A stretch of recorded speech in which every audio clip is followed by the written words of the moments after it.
Hello. Oh, I got a few people here already. Welcome. I'm putting on the comments so I can drop in with all of you. Hello. Wonderful to see you. Hi, Krista. Hi, Julie. I'm really excited to bring this in. It's kind of funny because this download wanted to have its own separate live session.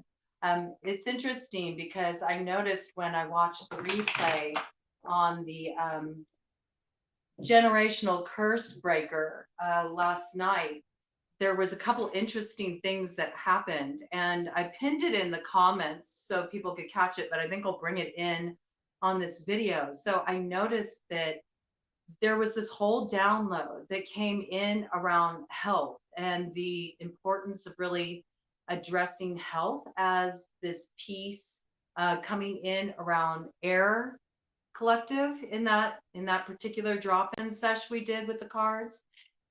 And right as I said health, right after that, it cut off like the whole down. Like, I don't know what happened. I don't know if it's because we brought in that Gone Puti Kriya. And so some interesting stuff is happening with time. But it's like it got a reroute, and then it just like it totally skipped that whole download and it just went right on with the message. So I know that the health message was an important piece.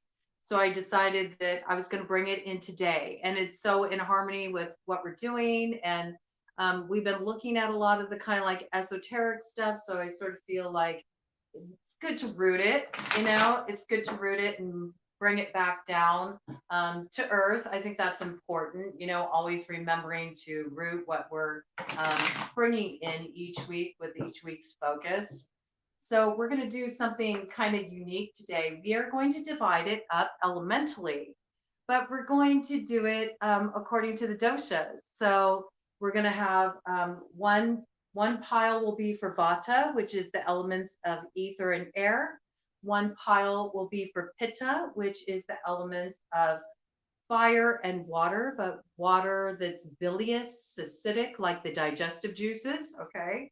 And then we are going to have the third pile represent kapha, which is water and earth. And I thought this is kind of a cool way to do it. And of course, with all of those associations, all the astrological signs come into play. Okay, so for Vata, we have Gemini, Libra, Aquarius. All right. For Pitta, we have Aries, Leo, Sagittarius.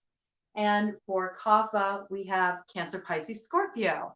And I thought, this is so cool. I love that it's coming in separately because it helps kind of root this this knowledge of astrology, basic fundamentals, astrology on an elemental level, the elemental theory. I don't know, something new is being born right now, and I'm just kind of going along with it. I think it's kind of a cool way to share Ayurveda, teach Ayurveda, and help people really connect it personally, to their own astrology and how those elements are playing out in their natal charts. And I thought this is just really rad, and so I wanted to flow with it. I think it's going to be really cool. So we're going to just see what's needed at this time for health. We're going to do a wild card read. I'm starting out with a Paulina Tarot. This is for the collective. It's for all signs, all right? And yeah, I am a medical intuitive. I do this kind of work. I've done this work all the years that, I was involved in doing transformational body work, physical therapy oriented work, as well as my work as an Ayurvedic practitioner when I was actually having a physical practice. It's cool, huh? I think it's so cool. I just, I got a little like, my hair's got a little wild today. Yeah, I'm like stoked about it. I thought it was just so neat. And I didn't even know what I was going to do today. But it really bugged me, that piece was missing from the read yesterday, that it just dropped off. And I don't know, Ganesh took it.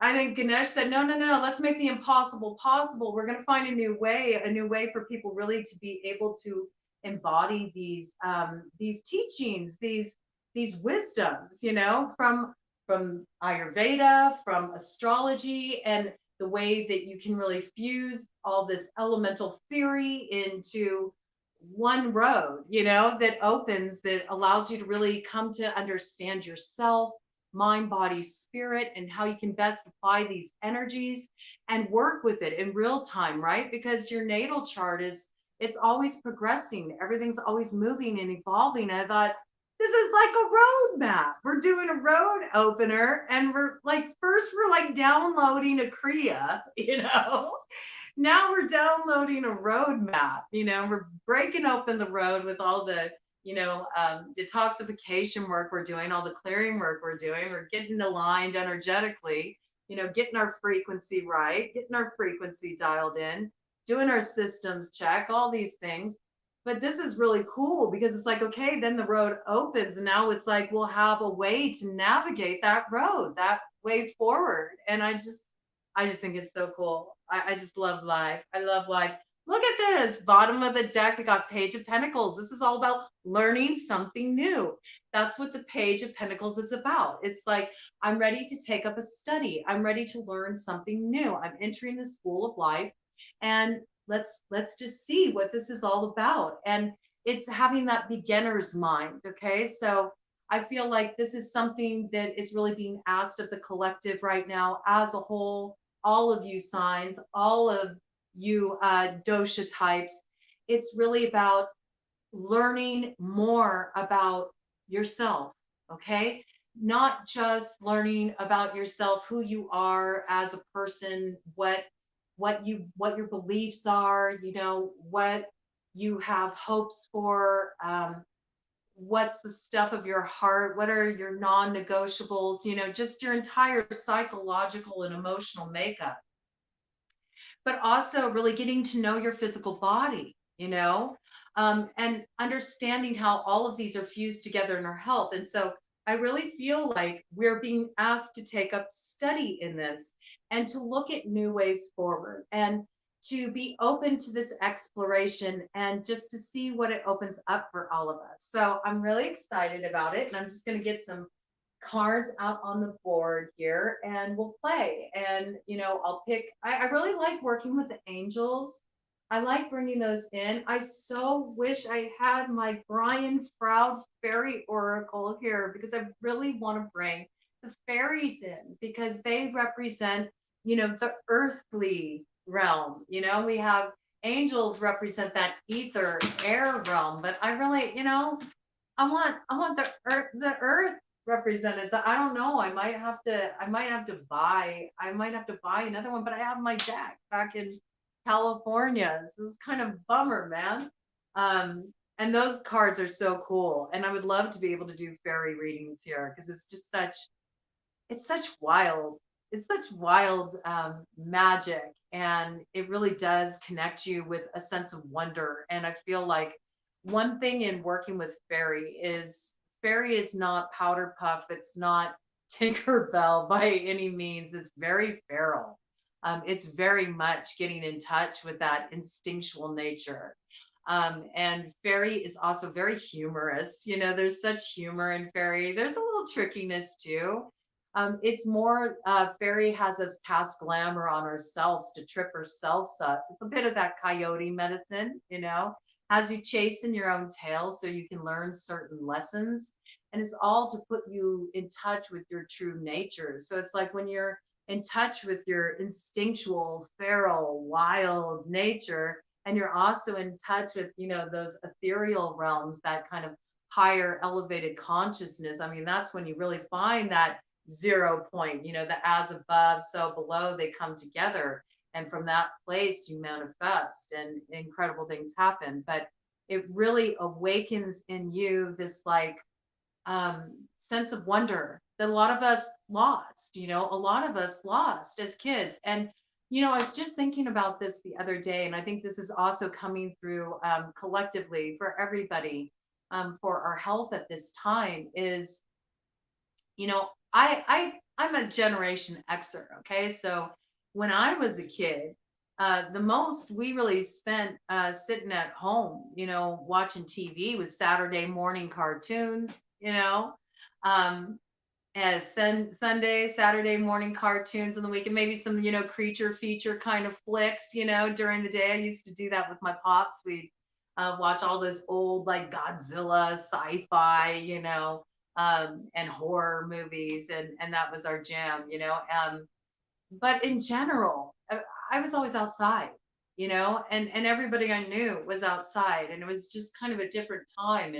And I was busy stomping through creeks and laying in meadows, like looking up at the sky and getting messages from the birds that were flying in the sky. Like, yes, even as a really little girl, like I always felt that connection with nature, and nature spoke to me, and nature comforted me, and nature gave me strength and held me down and was a refuge for me and just a place of wonder and exploration. And I always was drawn to fairy, and I always had like a connection with fairy, and I had a connection with um, gnomes, and I had experiences even as a child where the veil was lifted and I was able to see, the magic of the elementals at play and all of these things. Um, and one thing that fairy is really good for is they help us really heal ourselves. They help us integrate our shadows, and they do it by playing tricks on us, so there's a little bit of humor in it, there's a little bit of that cosmic humor in the way that they play. And if you worked with angel energy, you know that they do the same. They really do. They do. They're actually, angels are a little bit tough, they're a little bit tougher in the way they trip you up and teach you your lessons, make you earn your wings, you know what I'm saying? But I just really would like to bring them in, and they're coming in. Ah, yes, I love the Fae. They came into my reality in my 20s, very mischievous. Yes, they are.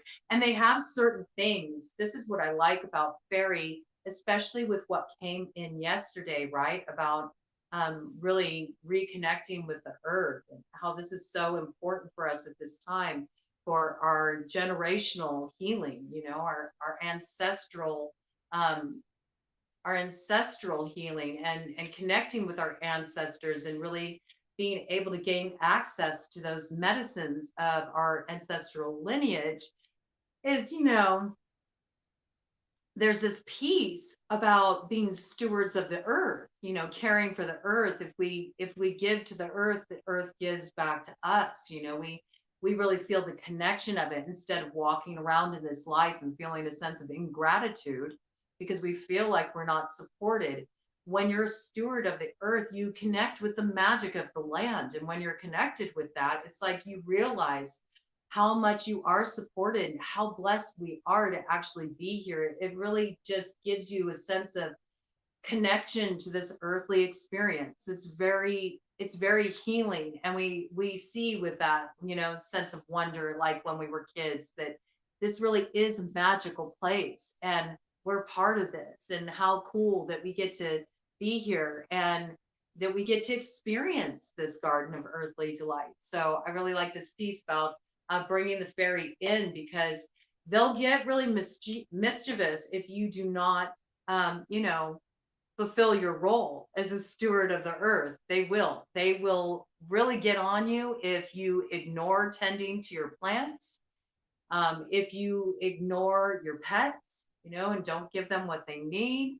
They'll be tricksters with you, and they will pull tricks on you, and they will hold your feet to the fire until you do what needs to be done. Also, they cannot stand it when you don't sweep your floors. And so we got to look at what's the sweeping the floors really about. You got to keep the way clear, man. You got to keep the energy flowing. You can't let the energy sit. See, that's the thing with fairy. Fairy is really about, you got to do the work. They hold you to it. You got to be doing the work here in the physical.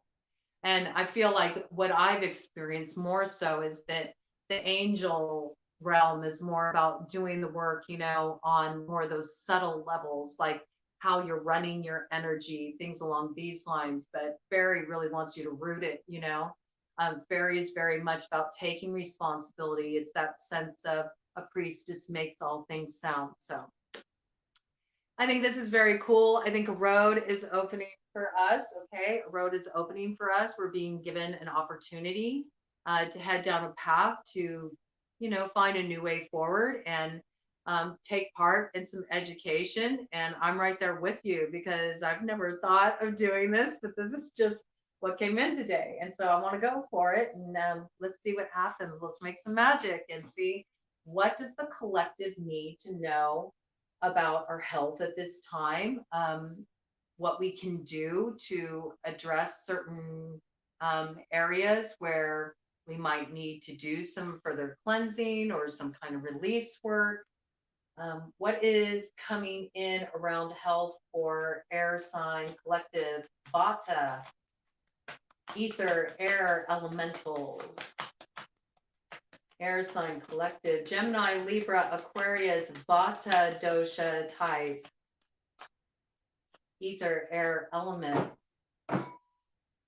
What is coming in for, okay, one card here. It's kind of like at a crossroads, but it's sort of turning on the upturn, which, this will be interesting to see how this plays out.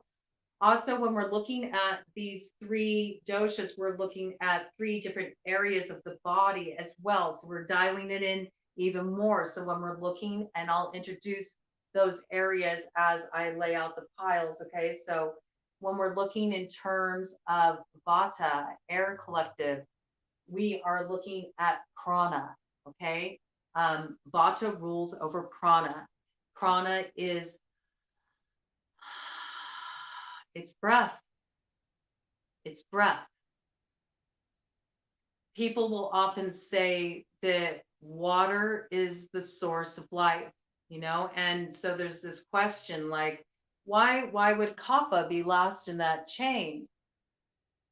Water is necessary for life to be sustained in terms of growth on earth, but the initial chain of life comes in with the breath. And breath, the archaic definition of breathe is to inspire. So it begins with this elemental, okay? And prana rules over the breath. It also rules over the lungs naturally, okay? It also rules over the bones, okay? And so there's a lot of different systems of the body we're looking at. So this will really help us hone in what it's trying to tell us. It also rules over the nervous system, all right? So let's see, what does the fire collective, Aries, Leo, Sagittarius, Pitta dosha, Tejas need to know about health at this time? Where does the focus need to be with the health at this time? Something that's really being ignored there. Okay. Something that is really being ignored there. I mean, it went all the way down on the ground. Ooh, okay. There's quite a few things coming up. There's actually a lot coming up around fire. All right, a lot. There was one card that came up in that air collective, and there's a whole pile in fire collective, right? So this lets us know we really need to pay attention to where we have fire in our chart, and also to look at those fire houses. So firehouse, that's interesting. Maybe there's some fires to put out, it makes me think of that when I think of fire houses, right?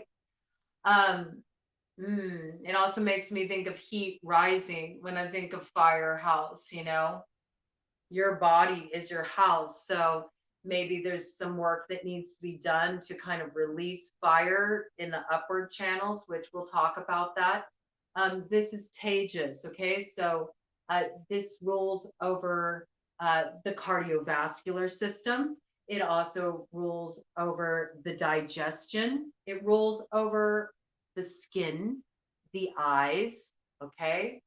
So this deals with all heat processes in the body, anything that involves the conduction of heat and the breaking down through acidity, okay? So, this comes into play greatly. This comes into play greatly with Tejas. I feel like there's something else that's wanting to come. Ah, yes, thermogenesis, thermogenesis. Okay, so we're looking at all thermogenesis processes as well with Tejas. We're looking at the metabolism and how that's functioning as well. Okay. And then finally, Earth and Water Collective. Okay, Earth and Water Collective. So we're looking at um, astrologically Taurus, Virgo, Capricorn, and Cancer, Pisces, Scorpio. And we're also looking at, oh, isn't that funny? Right on the bottom of the deck, I couldn't help but notice we have the moon right there. Okay, so moon is associated with the sign of Cancer and Pisces. Pisces can sometimes come in there too. I really connect Pisces to that lunar energy. I know traditionally it's more Cancer, and you can see that with the crab that's down there in the symbolism, but I do get a lot of Pisces vibe off the moon. And I say that because it deals with the subconscious. And if you think of the 12th house of Pisces, it rules over that. It's all about working with the subconscious material. It's about the blind spot, the shadow, what we can't see, what needs to be healed and integrated. So that definitely comes into play. It's also the house of karma. Okay. So I really pick up a lot of Piscean energy around that, even though I know that's not traditional, but that's how it resonates for me. Um, and I think this piece coming in for those of you that do read cards, it's like, it's okay. There's no right way to do tarot. I think it's good to have a foundation. It's always good to tap the roots and have an understanding of the roots of tarot. But we just had Pluto move into Aquarius, all right? It's the dawning of the age of Aquarius, and it's really about us doing things in a new way and expanding our consciousness. And if we're on that route of the Page of Pentacles, where we're beginners, right? We're beginners. We're starting a new journey. We're learning a new way. We're forging a new road forward. Then we also have to be open to reinvention and exploration and doing things in a new way. And there's no reason why we can't continue with that oral tradition. Think of tarot as kind of an oral tradition of sorts. It's like, yes, it has its roots, but oral traditions are meant to be passed on. That they're the medicine, okay? And you, according to your own, ancestral lineage, you might have something, very different, a different kind of medicine, a different kind of flair, a different kind of perspective, a different kind of intuition about how those cards are speaking to you. And it's valuable and it should come forward. So if you get your own like little takes and spins on the tarot, there's nothing wrong with that. I mean, you have some people that you will hear very like almost puritanical around the tarot, which is, I know it's really like contradictory, but I'm all about contradiction. I love to play within that realm of contradiction. I think it's valuable to play within the realm of contradiction. But they are almost puritanical about it in the sense that they look at it in such a way that's like, no, it has to be like this. Let's put tarot in a box. And it's like, put tarot in a box? No, man. Tarot's meant to always be shuffling, right? It's always shuffling, it's always moving, it's always telling a different story. Tarot's not static, okay? So for me, I get Piscean energy with this too. But I know traditionally it's more associated with Cancer. So this is very interesting to me. It's also making me think of motherhood. It's making me think of reproductive health. It's making me think of hormonal health. And it's interesting because with Kapha, we are looking at Ojas, okay? And Ojas is all about the nectar of life. It's about that essence that makes us feel our most vital. It's also the river of life. It's the lymphatic system. It's all the glands, so there's all these processes in play. It'll be really interesting to see how this all blends together. I'm excited to see. I want to know, where do I need to focus with my health? There's a lot of blending. There's a lot of blending, but you know what? I've actually noticed that there's some that are coming around, you know? That's the thing, is like everybody is opening up their consciousness at this time, and people are really starting to get that no, we don't have to put our spiritual beliefs in a box. And at the end of the day, you know, no matter what your spiritual tradition is, no matter what your beliefs are, you know, I think they all come back to this one source, that it's about the stuff of your soul and connecting with your heart and coming from a place of love. And so if something awakens that within yourself, you know, if something awakens this feeling of love, or it resonates with your soul, I think a lot of people are starting to realize I don't have to listen to some doctrine. I can trust that, because that's my heart, that's my soul, that's spirit talking to me. It's true, that as well. I know. It's like we need to get out of this box. We need to stop kind of trying to rein in an energy that just wants to be free. Love just wants to be free, right? And it wants to have that freedom of expression. And so, yeah, I think we're seeing a lot shifting in that regard, and I think it's great. I'm here for it. I'm all for it. You know, I'm not one who would ever try to infringe on somebody's spiritual practices or shame it, you know, or anything. I like to have fun. I make fun of all kinds of, you know, traditions across the board. You know, I have a very irreverent kind of sense of humor. And I myself, I grew up in a Christian background, okay? Very strict Christian background. So I know all sides of the trip, and I've explored. I've always had a hunger for exploring spirituality. And I really enjoyed exploring spirituality from the angle of cross culturally, because I wanted to understand other cultures. And I've also always felt very connected with other cultures, just because I had an active dream life, and I used to get dreams from other cultures, you know, even as a really little girl. And I would get curious. I was interested. I wanted to know more. So I'd like study, and I'd learn, and you know, and as I grew and started focusing on opening up my spiritual path, and I actually left the path of Christianity, and I started, you know, just not wanting to be, you know, I didn't want to be boxed in. Don't fence me in. I want to go where my heart's leading me. I want to follow the path of heart. And I connected with my ancestry, and I started to connect with those spiritual traditions. And then that's when I really realized I felt most at home, and it all made sense to me, you know.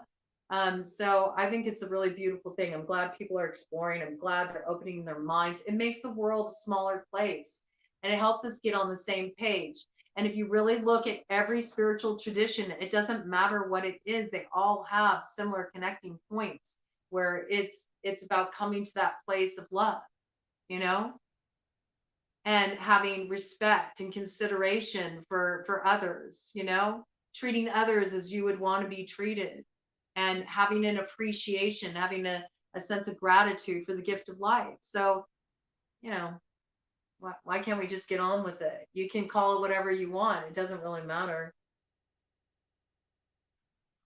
It only becomes problematic when people try to impose their beliefs on others and they don't respect the freedom of love, because that's when we're moving from a place of fear, you know?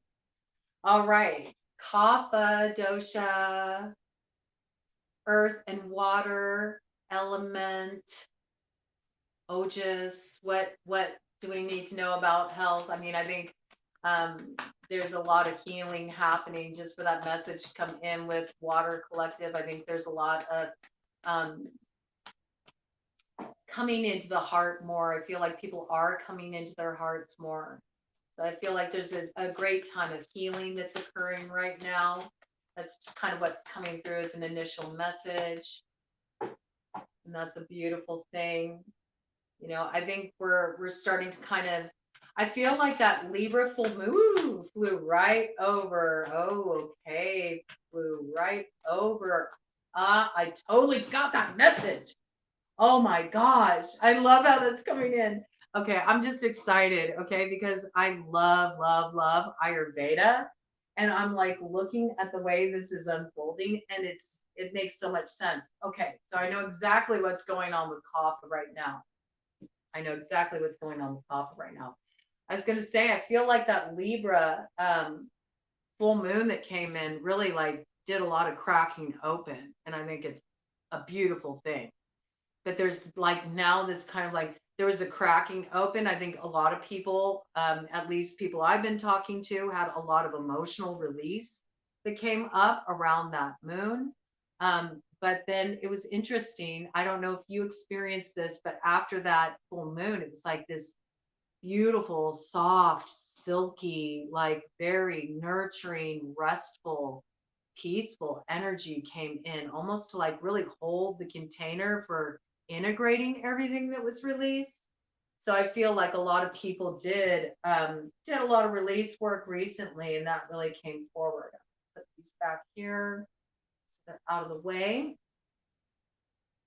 My ancestors told me yesterday to have more cacao to open my heart and don't worry about the oxalates. Yeah, I think cacao is wonderful. Okay.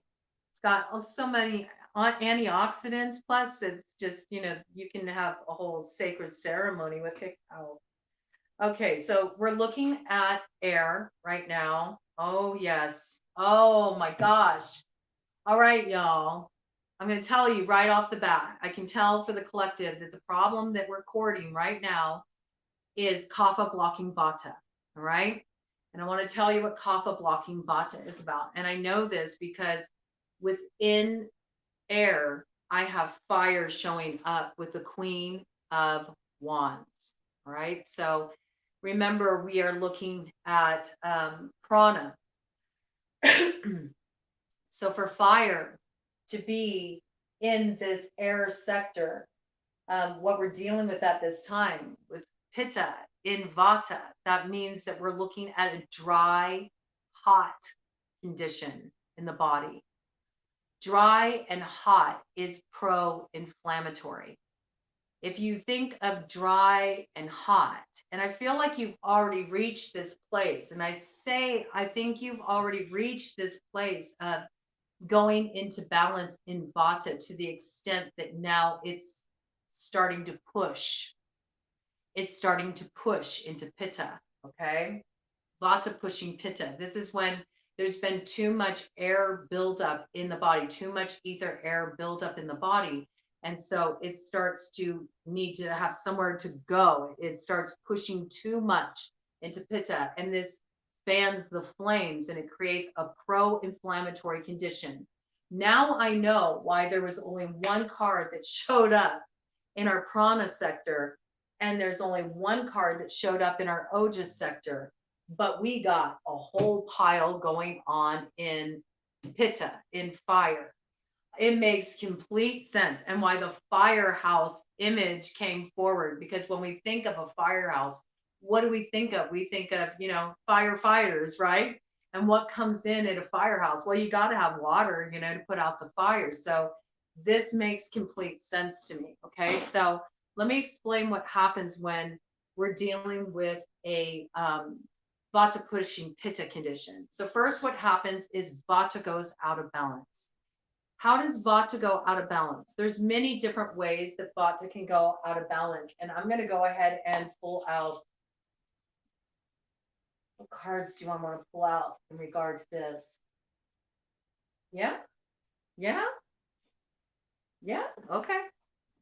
All right. They want the shadow light cards.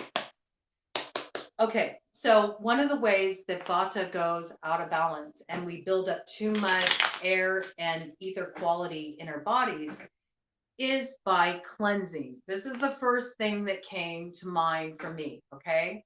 So a lot of people have adopted cleansing as a diet. It's become a fad diet. It really has. I think you know this, just being out and about or in your social circle, you talk to people, you ask them, if they're doing anything like any kind of diet, any type of, eating plan. What do people always say? Oh, I'm cleansing right now. I'm cleansing. And everybody's always taking these different like detoxification, detoxification supplements, teas, all this stuff.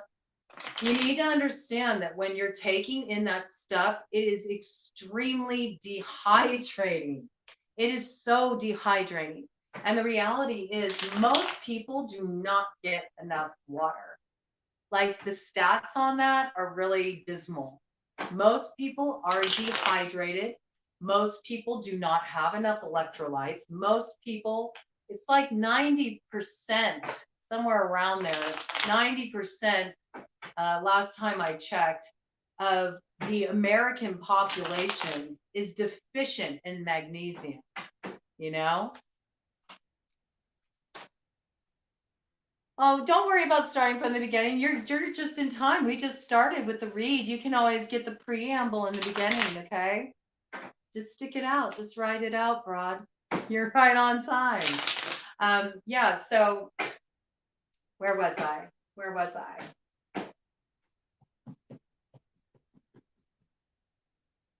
Where was I? Somebody help me. Where was I?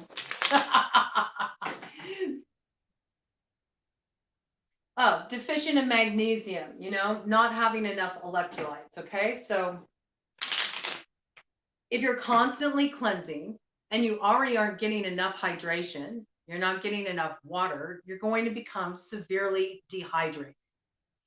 And another thing, so many people are often worried about fats. You know, they try to avoid fat at all costs. You know, they see fat as something that's going to expand their waistlines, unless, you know, they're going out of balance in another way, and then they're like, I'm going to go totally keto. Okay, so you know, the best way to eat is just by listening to your body. Your body is so genius, right? The biology has such incredible intelligence. It knows exactly what you need in the exact amounts if you will only listen. And this has been studied, and it has been studied at length. And there is a study, and they bring it up in the book Intuitive Eating by Evelyn Tripoli and Elise Rush, who I was trained by as an intuitive eating counselor. And one of the things that they bring up in that book is a study. It's documented. I'm sure you could Google it and you'd be able to pull it up and get the information on it. But they did a study with control group of two sets of toddlers, okay? And so one set of toddlers was put on a very regimented diet. Like every nutrient was accounted for, what was needed for them to have the most radiant health.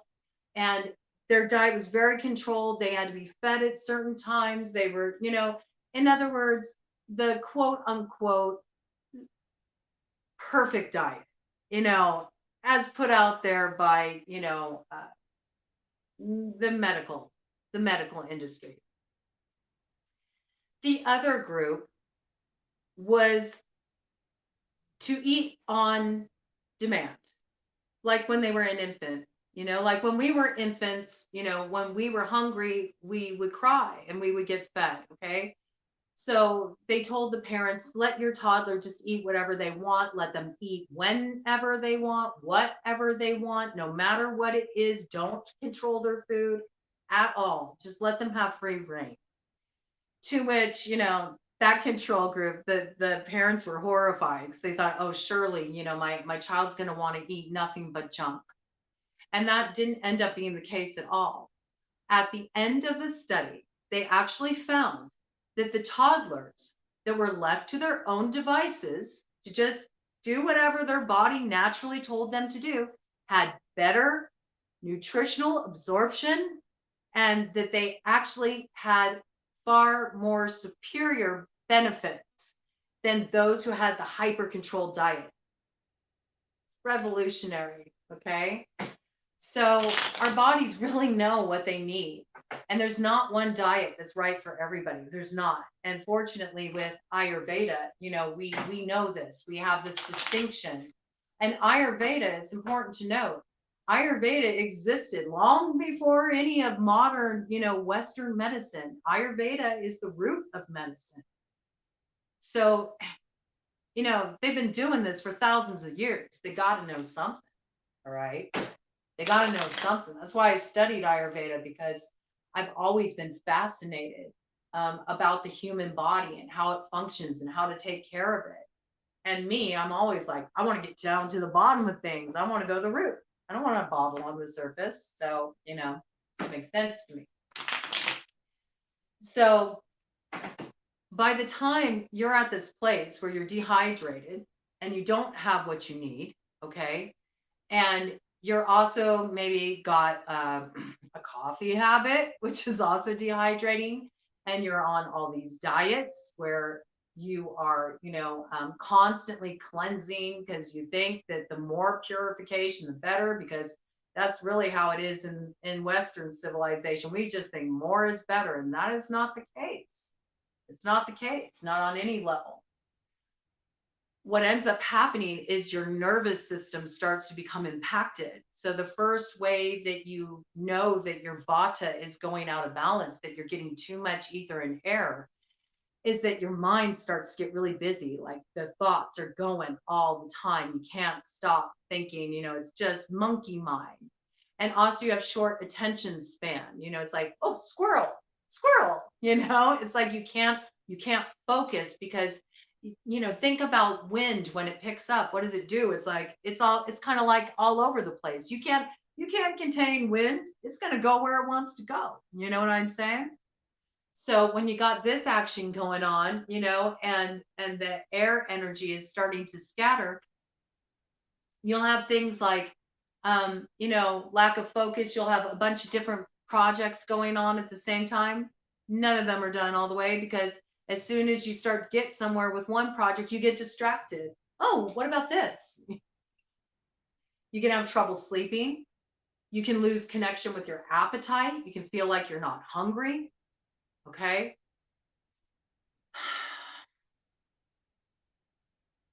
At its extreme, at its most extreme, if you get too much of a buildup of that air and ether energy, it can lead to states of complete dissociation. It can lead to states such as anorexia is a vata disorder. It is severe vata derangement. Okay. So this is important to understand. You might also notice that as this happens, as you're dehydrated like this, then you start getting like brittle nails. Your nails are like peeling, they're cracking. You get dry lips. Your skin gets dried out. You might notice you have more skin sensitivity in that regard related to dryness. Your hair can get frizzy. You can get more breakage with your hair, all right? You might have popping and cracking in your joints. You might feel like your bones are achy, more kind of like brittle bone type conditions. And its most extreme, it can lead to things like osteoporosis, loss of bone mass. We don't want that. You need that. You need your bone mass. It's foundational. Okay. It can bring on anxiety, worry, right? Nerve issues, nerve related issues, phantom limbs, tingling, carpal tunnel, that kind of stuff, right? So when that much air gets built up in the body, it starts to, we always have, it's a chain, okay? Just like the chain of manifestation within our bodies, there's a certain chain of health. There's like an order, a flow of nourishment and the way that functions. And so when we're looking at it from this perspective, when you got that much buildup of ether, air, energy in the body, and you're starting to feel the physical imbalances, what do we know about the chain? If you're feeling physical imbalances, you already got the imbalance occurring on the energetic level. You already got the imbalance occurring on the mental level. You already got the imbalance occurring on an emotional level. And it went through that whole chain of creation that now it's rooted in the physical body. Okay. So that's significant. It means there's already significant imbalance here. And if that significant imbalance is not addressed, and on top of not being addressed, you just continue to do more of the same that's aggravating it, then you got a real problem. Then you got vata derangement. Okay.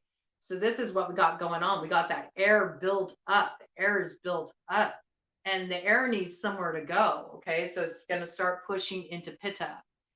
And normally it would be a nice natural flow and you would have this, air feeding the fire. Okay. Stoking it in a positive way. But in excess, it can blow out the fire. And then that's when we start to deal first with everything gets too heated is what happens initially. The fire starts to rage out of control. So right now we're looking at a hot, dry picture. We're hot and dry right now, which is a pro-inflammatory state in the body. And I think we can relate to that, right? Can we relate to that? Let's look at it. Let's take it out there. Let's put it on the level of looking at the collective as a whole. Let's look at what's going on in the world. Do we not see that reflected in the macrocosm? Aren't people feeling depleted? You've talked to people out there. You know how you're feeling. Aren't people feeling tired, worn out, run down? Because that's what happens with that vata derangement. Then your energy starts to nosedive. You're tired but wired, right? That's what happens. Isn't that the state of the world? Isn't the world, isn't the collective, when you go out in the world, don't you feel the anxious energy? You know, people are in this state. People have anxiety. There's people that are, they're very scattered. They're not able to focus, um, there's a lot of hot air blowing out there. There's a lot of hot air blowing out there in the world for sure, just the way people are communicating with each other. Okay. But then we also have that pro-inflammatory state. It's also being reflected in the macrocosm. What do we have going on out there? We got, war, we got unrest, we got aggression, we got the polarization. Okay. So do you see the power of that? It's like what's going on with us physically. It gets mirrored in the macrocosm and vice versa. Now, normally macrocosm, it does its thing. It's meant to be in balance. It knows how to keep its own balance. But we do a lot to throw that off because we're out of harmony with the macrocosm. We're out of harmony with the earth. Like we already know that. That came up in the ancestral work we did yesterday, right? So what we really need to do right now is we need to calm down vata. We need to pacify vata. We need to address this buildup of air in the body. What kind of symptoms might you be experiencing? Well, like we just talked about, okay? But we really want to look at the area of, I'm getting very strongly lungs. I'm getting very strongly lung health is very important right now, especially with allergy season. Some of you may be suffering from allergies. You might be noticing that you're being impacted in your respiratory function because of that. Might be sneezing a lot, okay? You might be kind of having like a dry cough going on. We also have to look at the emotional component that comes with the lungs, which is about grief. So I'm picking up very strongly. A very beneficial thing to do right now would be doing some like steam inhalations, getting a nice bowl of water that's been heated up. You can boil it up on the stove and you can add some fresh herbs that are very helpful for opening up the respiratory passages and also holding space for grief.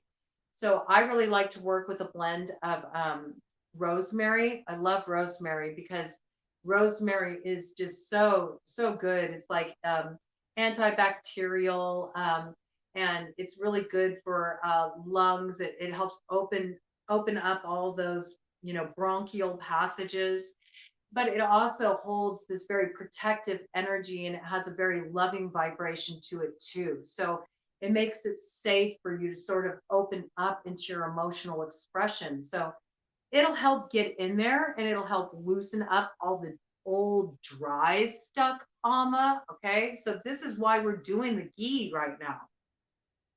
That's why we build in a certain way, right? We had to get through the ama, okay, the initial ama, which was all the more kind of phlegmy sort of stuff, okay, mucusy sort of stuff. But if ama's been sitting for too long and you've become very dehydrated and your riverbed is low, your lymphatic system's running low because it doesn't have the electrolytes it needs, right? Doesn't have what it needs coming in because you're dehydrated. Then what happens is ama changes, the quality of it changes, and it becomes more like very sticky and kind of dried out. it happens also in the intestines. This is when you're looking at plaque buildup. And that is another area system of the body that Vata rules over, that ether air quality rules over. It rules over the intestines. So this is significant because this makes it difficult, to have clearing, and you can develop all kinds of imbalances in the body. This is how we start to develop dis-ease. But what is important to understand is right now, what are we doing? We're drinking ghee. This is why we drink the ghee. We're bringing in that internal oilination. We know that we need these fats.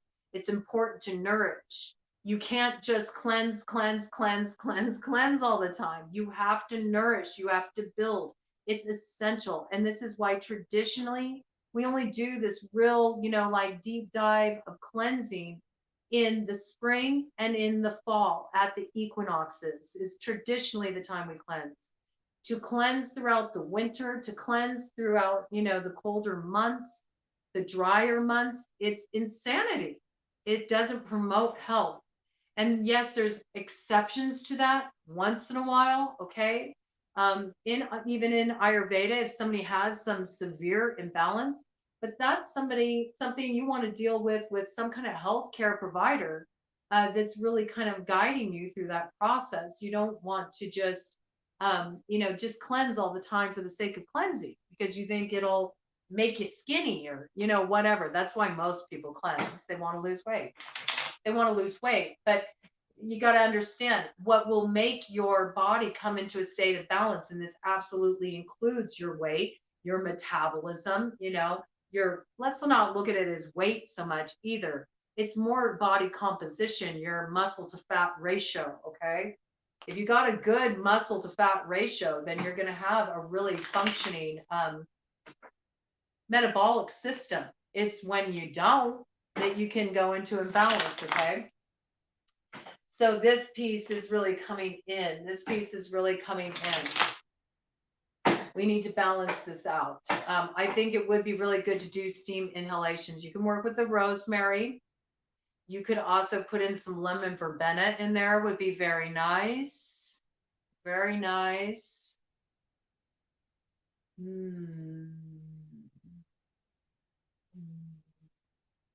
And I'm kind of feeling this piece because of the pitta piece, because of the fire, the pro-inflammatory, the hot, dry, rose would be lovely too to include. That would be a very nice beginning. You could even do rose geranium. You could do lemon verbena or rose geranium with rosemary, and you could also put in some rose petals and use that as a steam. That would be lovely. It would be heart opening. It would help clear out, the stuck ama from the lungs. It would help open up the sinus passages. And it would be very soothing. It would help bring clarity to the mind, calm to the mind. So just sort of with that aromatherapy, just help really like chill out the nervous system, and just get the nervous system to have a little softening coming in, a little smoothing coming in. And emotionally, it would help, tap you into that stuck grief, and also holding this like really like soft, silky, comforting space around its release, and protective too. Okay. So I feel like that's really coming in. I think I think that's a kit. I think that would be very beneficial. We already got the nausea and the different techniques we brought in too to bring in that oilination. So that's very helpful. And if you know how to use a neti pot, you can use a neti pot. I do cover it in the course. I also think on the Panchakarma playlist for Own Your Fire, I think I will go into neti on one of those as well. I will this round as well. Not yet though. Okay. So I'm getting that as just an initial, just because of what I see coming in. I feel like there's this grief that needs to be released. I think it's because the grief has been held in too long. I think that we got a good cracking open. I feel like there's more. I feel like there's layers. There's always layers. I feel like there's a deeper layer there that needs to surface, and we need to give it some warmth and some support and some, some nice, internal oils coming in. So do make sure you're getting good quality fats, getting good quality fats. And the ghee is wonderful for that. The ghee is just so nourishing and nurturing. I also feel like it would be lovely to start swapping out a bit of your coffee for maybe some chai, and making some homemade chai, which you can do very simply by just like slicing up a bunch of ginger root. You can put some star anise in there. You can add some cinnamon. You can bring in some cardamom. You can even do a little bit of black pepper, if you feel like you run really kapha, if you feel like got a lot of edema going on, or if you feel like you're kind of congested, if you're coming down with any kind of like real like stuffy nose kind of allergies, that could help. That could help get things moving a little bit. And you don't need any black tea in there. You can just do a total herbal chai, okay? And just boil it up, really let it, come to a nice simmer for about 10 minutes. And you can start swapping that out. Or you can do like I like to start doing too, where I go first down to, I've already done it in stages, and I can really go out of balance with coffee. I can have an issue with it. I own it. It's one of my vices. I'm never going to stop drinking coffee, okay? But I can have a tendency to go out of balance with it, as most people can. And one thing that I do that's very helpful is first I take it in stages because I don't want it to be shocking to my system. So I cut it in half, my consumption in half. And then I go down to only having a cup of coffee to start my day. And that's it. And it's much less than I normally would take. And then my third phase of that is I start making myself a dirty chai, where I make myself a really good homemade chai. And then I do a half and half, and maybe I put in some kind of like nourishing nut milk, which, by the way, I've started doing a nut milk. I'm not buying nut milk anymore. And that walnut milk, I found that the best thing for that, at least for me, I'm really enjoying just like getting my chai together or whatever and putting it in the blender with some walnuts, just a handful of walnuts, and then I blend it up. Oh, it gets like so creamy and it's milky. But I didn't have to go through any hassle straining this or that or the other. And I love walnuts. So you can go that route too. Um, and I've been making my coffee like that too. And that is really another way you can step down with your caffeine, and start to get in some of this pacification for Vata too. And you can continually drink that tea throughout the day. You can drink it with your meals. It's a digestive. So it'll help support Agni. It'll help your digestive fire, break down the foods you eat. It's also warming and comforting. So it helps to really balance out Vata and help stabilize Vata and also calm down the nervous system.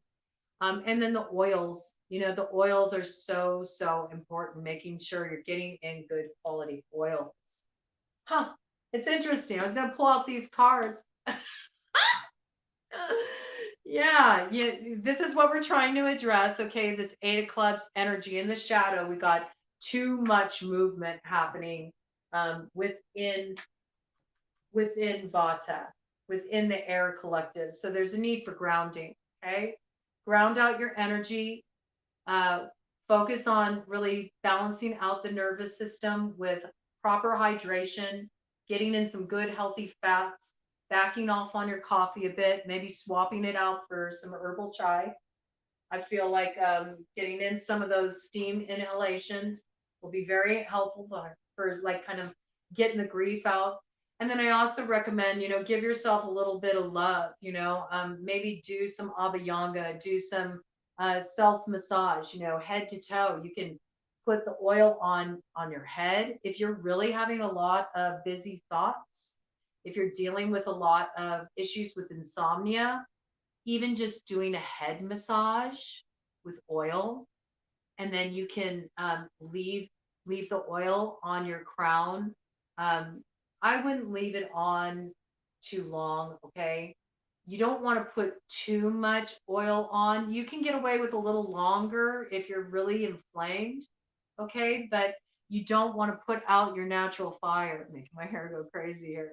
You don't want to put out your natural fire. So, considering we're dealing with a vata pushing pitta condition, though, I would say it would be good to, give yourself a head massage, which also, if you go like this with your head, give a little vigorous, try it with me right now. Just go ahead and take your fingertips and vigorously rub all over your scalp. Just get a little stimulation there. And then I want you to just sit for a moment and just notice, how does it feel now?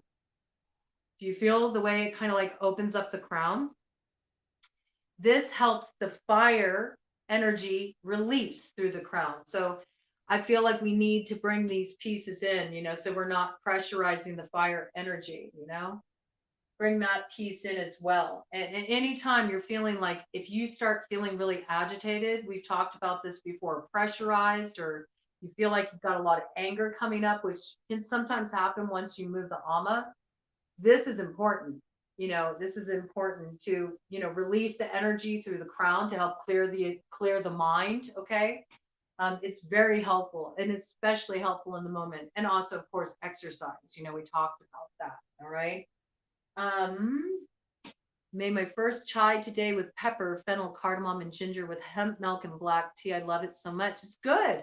And that's another thing you could do too. If you want to even go the next level, you could go, you know what? Forget it. I'm going to swap coffee for chai. I've done that before too.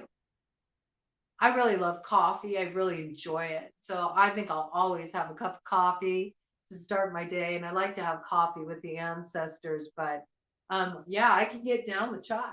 Chai is good. And I love a dirty chai. Dirty chai is great. If you haven't tried it, it's delicious. And there's all kinds I like to use it as a base for smoothies too. Make up a chai and use it as a base for smoothies. Oh, so good. Okay, so I want to see if there's any other specific recommendations, but I really feel that's pretty well rounded. But well, if they wanted to come out, so let's bring them out. Any other recommendations for the work that needs to be done here? Yeah, make sure you're grounding out. I feel like the spiritual work energetically right now is really to ground out. I think you all are getting a lot of downloads coming in right now. I feel like everybody is kind of going through sort of mind expansion, consciousness raising right now. A lot of people are opening up to psychic gifts. A lot of people are starting to, open up as a channel.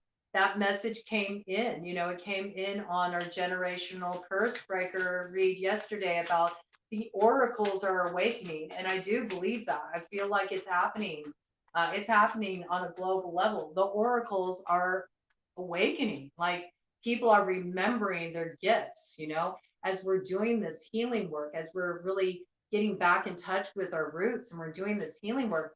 The gifts of our medicines from our lineage are also awakening in us. And so you're going to notice that it can't be helped. In the age of Aquarius, you're also going to have a lot of people coming forward. They got messages. They got a message to share, and they're here to wake people up. That came up very strongly in Water Collective in that read we did yesterday. So if you haven't tuned into that generational curse breaker read, I really encourage everybody to check it out. And I know it's a long one, and we've been dropping in really deep on these sessions and going a bit. You can take them in a bit at a time. You can listen to a little bit each day. It'll show up in your library on YouTube. You can go into your library. Okay, something landed on the floor here, and it's something we need to pay attention to. It's coming up in the light. So this is something we're not doing right now that we need to do. But you can go back in your library and you'll see your video there in the queue, and it'll pick up right where you left off. But I feel like the messages that came through in that download yesterday, I feel are really important. And just be aware that if you haven't tuned in for it yet, it brings up stuff that we normally don't talk about and that we really need to talk about. Unfortunately, more people are talking about it. So I feel like it's really important. 10 of clubs coming up in the light. Please, please let go of some of your necessary obligations. you know? Don't say yes to things that you really want to say no to. If you don't have the bandwidth, if you don't have the energy for it, pull back. Bandwidth, that's interesting. Getting the piece about at nighttime, make sure that you're kind of creating a window of like an hour before you plan on I want to say tuning in. Maybe you should use an hour, before bedtime to tune in and tune out from the electronic devices. Put the phone on mute. Turn off the laptop. Um, give yourself a break from the screen time. It can be very disruptive for Vata. It can actually really build the ether air energy in the body, and it can disrupt sleep patterns. So if you're already finding you have busy mind at night and you're having trouble sleeping, start practicing that. Dim the lights, kind of let your nervous system get that what we don't have anymore, right? Because we have all this artificial lighting around us all the time, so it disrupts our natural circadian rhythm. All right, so give that cue to your nervous system. You got to work with your biology here. We can't forget the roots. It's like, yes, we may have progressed technologically, but our bodies still function the same way. All right, we're not hardwired. We're not like machines. We are living, breathing organisms. So you have to be mindful of this, and remember to take care of the physical body. Remember to be rooted in your self-care practices. So I feel like that's an important piece. I also feel like this is really asking, um, us to spend that hour uh, really doing restorative activities, things that help us rest, things that help us relax and just kind of be more at ease. Okay. Be more at ease, tuning in, listening more deeply. When we listen, we really have to go in and we have to sort of drop in. And if you're not doing that in a grounded way, because you're not creating the space for that, then the listening can send you into overdrive because it just all stays up in the mental realm. Okay. I also feel like this is asking you to look at where you can kind of lighten your schedule. Where are you taking on too much? And to stop feeling like you have to take on, every request for help, support that comes your way. Be realistic about where you're at and what you can offer. Okay. Tend to yourself a bit and release some obligations where you can. There's this need for more rest is coming through. All right. And I think we're not getting enough rest. This is giving me the impression that we're burning the candle at both ends and we're pushing the river a little too hard and it's causing a problem. Okay. So now we're going to look at fire collective and water. It's also bilious water, but more acidic. So it's still got that heating action going on. Very much fire element. Pitta dosha, tejas, rules over digestion, also elimination. Okay. Can't have elimination if you can't break stuff down. All pro-inflammatory processes in the body, all thermogenic processes in the body, including thermogenesis through your metabolism, right? Which is another form of converting the nutrition you get from the foods you eat into sustainable energy so you can function, so you can do what you need to do. You need that Agni, you need that fire to be able to function. You can't get anything done without energy. Okay. So,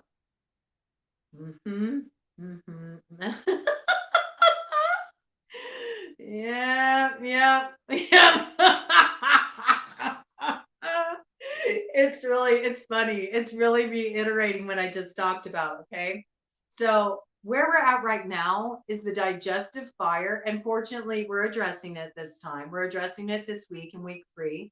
We're doing everything we can to like build and nourish and get the fire stoked now that we cleared out all the heavy gunk, all that first layer of almond. Now we're going deeper to get to the dry stuck stuff, the dry stuck plaque, the dry stuck mucus in the sinuses, in the chest, in the in the lung area, getting that cleared out.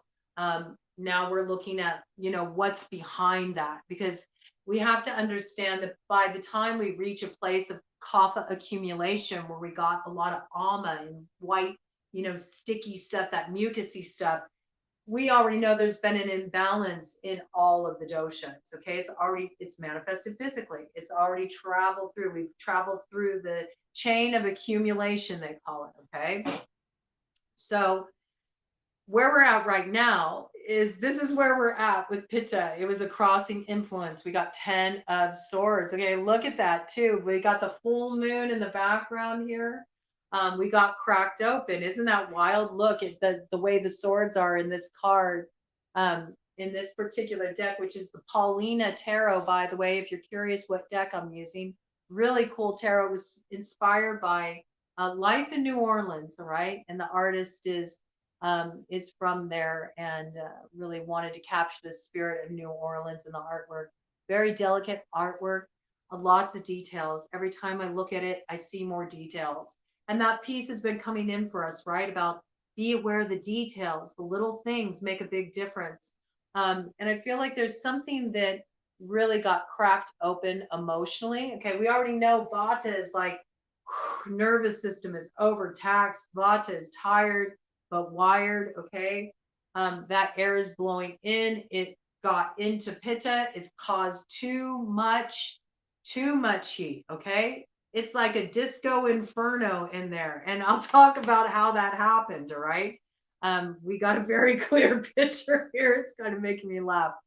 But I see there was this cracking open, with the full moon. So there's sort of this carryover piece, working with the astrological energies, okay, working with those lunar energies, because this read is kind of looking at it from that comprehensive view, right? We're looking at what's going on astrologically in the cosmos, how that's playing out in our own individual natal charts. Now we're also looking at it from a fundamental level, an elemental fundamental level of what's going on in our physical bodies. How is that translating to our mentality, our psychology, how it's functioning, to our emotional state, to our actual, nuts and bolts, our physical bodies, our health, our energy. This is very much the need. Again, it's reiterating it. There's a need to rest and restore and build, because this is a real state of depletion here. This is also the swords, there's a lot of pain that is needing to be processed. There's a lot of grief that's needing to be processed. And there's this surrender energy that came forward with that full moon in Libra that's holding the space for that. Okay, let's find a state of balance. That's what Libra is about. It's about the recalibration between extremes, right? So let's find this balance now. Let's sink into a little bit of that soft, silky energy, which that Libra full moon during this lunar cycle, as we're in this dark moon phase, we're not really meant to push ahead during a dark moon phase. We're meant to move in harmony with those cycles. We're meant to mirror macrocosm. So we have to pay attention to what the moon's doing now. It's in a waning phase. So we're supposed to really be giving over at this time, letting go, releasing, giving ourselves more space for rest. There'll be time for action soon enough, okay? But this is about calming everything down, all right? So not being on the go so much. Again, there's this piece, lighten the load, create more space where you can drop in and relax, take things at an easier place. We already had that rose come in. Stop, smell the roses, okay? Stop and smell the roses. No, like really, actually go outside and maybe go for a lovely, moonlit stroll. Moonlit strolls are one of the best ways to soothe aggravated Pitta. It's very tonifying and cooling for Pitta to be around lunar essence, drinking in that lunar essence, drawing down that moon, doing a little moon bathing, just looking up at the stars and feeling the cool night air. Okay. Going on a nice stroll, smelling, the flowers that are just now starting to come into bloom. Okay. We don't We don't quite have roses yet, okay? At least not here. It's different, according to where you are in the world. But, um, you know, just taking that time to stroll and appreciate nature. Also, Pitta is very soothed by greenery, lush greenery, as well as bodies of water, is very cooling for Pitta's temperament. So there's this piece, stop and smell the roses. See if you can get out into nature, even just for a few minutes, ground out, connect with some trees, and help ground out this sort of aggravated energy. Let a bit of the cooling come in. It's interesting because the cards just at that point, they like fanned out. It's like, yes, it's a little hot in here. We need to cool it down. It is getting a little too aggravated. I know that Pitta first was already aggravated. And remember, we got to go back to the root of the problem. That's how we deal with it Ayurvedically. The root of the problem is the Vata imbalance. And that's usually the case because Vata leads all the doshas. So we know that we need to get back to the root and we need to, create this like calming, soothing, cooling. It would be good to bring in rose, rose internally. Okay. You could even do like a rose jam would be lovely because sweet taste is very soothing for Vata and Pitta. Okay. You could do an Ayurvedic jam that is wonderful. Is called Prash. And you can get Prash through, what's a good resource? Banyan Botanicals. They're online. They're a good source for Prash. You can also probably find it in a health food store, or you can look up a recipe for it and you can make some of your own. But it's an Ayurvedic jam. It's beneficial for cooling and soothing inflammation. It's also helpful for the digestion and it's pacifying and calming for Vata. So that's coming in very strongly. I am depleted and have been processing grief for years. Yes, I mean, a lot of us have been. We all have been, right? Especially look at what's been going on the past few years. We've all been through, a big shift, and there's been a lot of rocking and rolling. So I think that's something important to note, and it's a perfect opportunity to bring it in. Where is it? There it is. I worked with Goddess Body Rituals fuchsia floral essence with the full moon from Julia here. I said I would talk about each item as I worked with them. And I used your soap, is it the Woman of Roses? I love the scent. I used the soap. The soap was wonderful. But I worked with this and it's tying into what we're talking about right now. So you need to get your Etsy up, okay? So we can start sending people your way. Goddess Body Rituals Fuchsia Floral Essence, which is really excellent for releasing repressed grief and emotional trauma, but it also promotes joy. So it's creating that container. And it's so wonderful because this really helped me. I moved a lot with this. And I took 4 drops, like pretty much every hour for a day because I was like, I really want to move a layer of this old stuck grief. Oh, it got it moving. So this is really excellent. Goddess Body Rituals, Fuchsia Floral Essence. When she gets up her Etsy, I'll let you all know where you can find her stuff. I've really enjoyed receiving the care package and I've been enjoying bringing it into my self-care. It's been excellent. Okay. So we know we had Vata. We got this we were on the go all the time. We had a lot of anxiety. We're dehydrated. How do we get this over-inflammatory condition that has led us to where we are now, which is snuffed out digestive fire?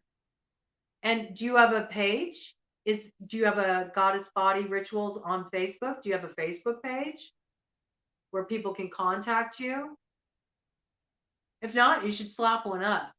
A Goddess Body Rituals page, and then people can just go over and like your page and you can keep them updated on all that. All right, awesome. No, hey, I appreciated you gifting me with some self-care, and I'm really enjoying it because I haven't had some really good, handcrafted self-care items in a long time. So thank you. I'm happy to tell people about it. I'm happy to do that for anybody. If you have something you want to share, you want people to know about, let me know about it. I love to support others. I think the more that we can come together in community and like celebrate each other's gifts, what we have to offer, our contributions, what we're bringing out there into the world. I mean, what you're creating there, Goddess Body Rituals, what you're creating there is wonderful because it's really supportive of the healing work people need to do. So of course, I don't mind sharing and letting people know. So yeah, you can find the information you need about these items at Goddess Body Rituals on Facebook. Okay, go to the page and Julie will hook it up. Okay. But what I know where we're at right now is due to the depletion of vata and the air energy. We're at a place where the fire is burned out. Okay. And usually this happens from burning the candle at both ends, which makes sense, right? Goes hand in hand. If you're busy, if you're always on the go, you're probably out there like working really hard. You're taking on too many things. You're taking on extra hours, or you're not coming up from your work to rest and relax. You're in that standard Western mode, our kind of our whole template where, faster, more, bigger, better, go, go, go, that be on your grind culture, okay, that kind of thing. So I know that our fire is snuffed out, but it's okay because we're busy like stoking the fire this week. That's what we're doing. Okay. So this is let me tell you how we let me tell you how we got to this place of having too much fire. Well, one thing that Pitta has a big issue with uh, is they have this like reward system built out for themselves that sort of justifies their vices. Okay, and Pitta has vices. All right, they're fiery. Okay, they also like the finer things. They like to have a good time. I want you to think about the fire signs. Aries, Leo, Sagittarius. Right? Just think about how they are. That's uh, very much exemplifies that Pitta energy. Okay, go-getters, right? Uh, Charismatic, focused, driven, ambitious, always got something they're working on, always bringing something into being, motivated, taking the initiative, They can push too hard sometimes, right? Sometimes they can overwork, sometimes they can take on too much. And that's how they burn the fire out. When they got the help of the, airs pushing into them, like, yeah, come on, take on more. We got the energy for it. So what happens when Pitt is working really hard? They have this reward system where they're like, well, I worked really hard, so I deserve to go out and, treat myself to all that takeout food. We're looking at personal gratification right here with the 9 of Cups. That's stereotypical Pitta behavior. Yeah, I'm going to go out and I'm going to have that fried food. I'm going to treat myself to some fish and chips, or I'm going to wash it down with a few beers, or, I want to go out and go wine tasting, or, I'm going to get myself all that chocolate, I really want to indulge. Pitches also have a big issue with coffee. Like stimulants are not good for either type. Okay, coffee's very acidic for Pitta. About the only dosha that does all right with coffee is Kapha dosha. Okay, but Pitta, pittas are already very fiery. They're already very acidic. So, you throw more coffee in there and you're gonna get that to the extreme. And just think of some of the fire signs that when they're loaded up on coffee. You know what I'm talking about, right? Okay, so there's this quality here of like probably overindulging in the food and the drink, and those foods that are more like the regressive foods, like the late night eating, from being out, hitting the club at night, going out, partying, having fun, staying up too late. And so you're like noshing on, appetizers in the middle of the night or chips. Pitta types love chips. They love the crunch. It helps them like work out some of their frustrations. So does Vata. You know, it's that salty, crunchy, helps work out frustration and helps work out anxiety. Okay, but Pittas have a very distinct reward system where they build it up in their minds like that. I work really hard, so therefore I deserve to go out and club and have a good time, and I'm gonna go and I'm gonna get a bunch of fried appetizers and I'm gonna drink a bunch of drinks. I mean, they can be the king of cups.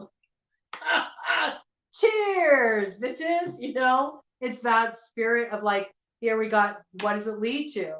Look at that.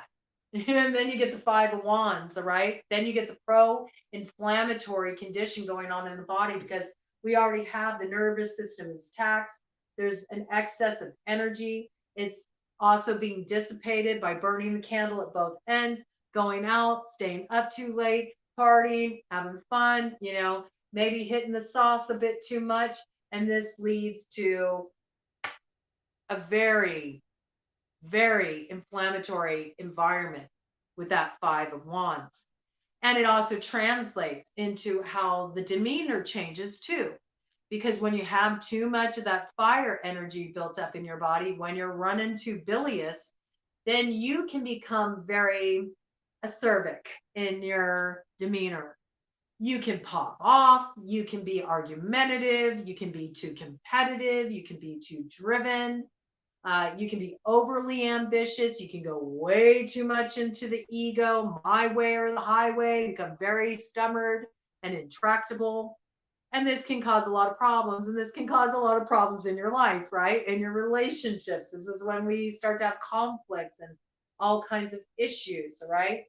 And so there is a real necessity for us right now to create what? With the full energy, an avenue. We learned this, right? We've been talking about this. When we're looking at this, we are looking at the masculine. Fire is very masculine. And what does the masculine provide in the chain of manifestation? It provides the way through.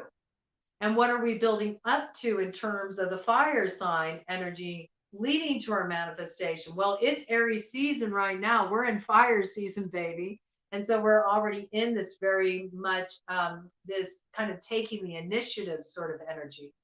But then on top of it, we're moving toward that Aries point, that 0 degrees Aries in the North Node when it takes over Taurus's spot. And that too is an avenue.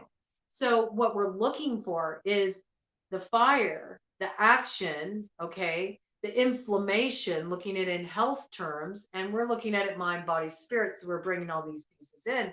We need to create a pathway for it to be released, because if it doesn't have a pathway where it can be released, what happens is we create a pressurized internal environment. Now we're really in trouble, because then we're bringing in the precursor for all disease in the body, which is inflammation. Inflammation is the root of all disease in the body. And by the time we got it going on in Pitta, which is the seat of our health, the digestive center, we're in trouble. We're courting trouble. Inflammation is the root of cancer. Inflammation is the root of diabetes. Inflammation is the root of heart disease. Inflammation is the root of all autoimmune conditions. Inflammation is the root of all disease in the body. Okay, so we need to create a pathway for this energy to be released. Well, what do we got? What is that fool doing? He's doing exactly what we talked about. He's out there, he's taking it for a walk, you know? He's lightening up a bit. Does he look like he's stressed out on this walk? Does he look like he's like charging for it? I gotta walk this walk. It's gotta be a power walk. I gotta go as fast as I can. Is it a run? No, I'm strolling, man. I got my walking stick. I got my dog friend by my side.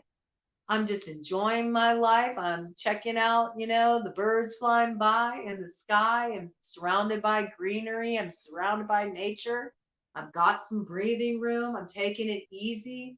I'm taking it for a walk. Okay. So I feel like this medicine's really coming in this week is like, can you take it for a walk, collective? Can you start just maybe getting outside daily in this way? It's such a simple thing, even just a simple, 15-minute walk, 10-minute walk, it can have really beneficial influence on your health. And I'm going to bring this in specifically because it's going to help support not only pitta, but it will support vata in this way as well, of just calming the mind, clearing the mind, and also getting the digestion to be able to do its thing so you can really drop into that space an hour before you tune in and go to bed, and just kind of like settle in and wind down and do some listening to spirit and listening to your higher consciousness and just really getting ready for some restorative sleep.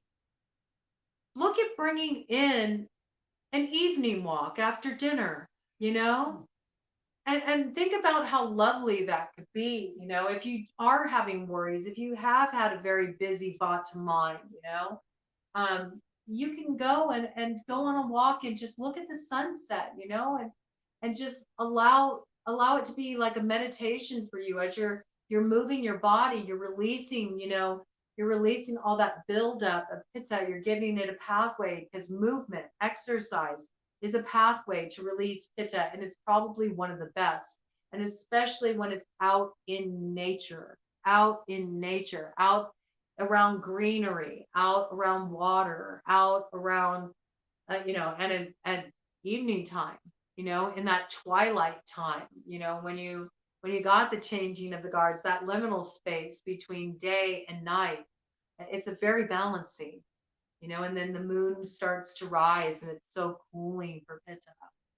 It also gets you in touch with the mysteries too, right?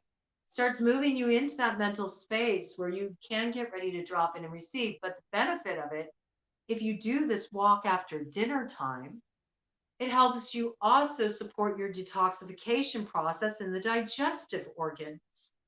It allows your body to digest that meal. It supports the digestion. Then your body is able to just really like relax and go into its detoxification mode at night, which is very important. You really do want to try to wind up your eating. I would say at the latest by 8 p.m. You know, by 8 p.m. I mean, some of you might have a different schedule. It can be unfortunate, if you're somebody who has night shift, because that might really change the kind of rhythm you're on.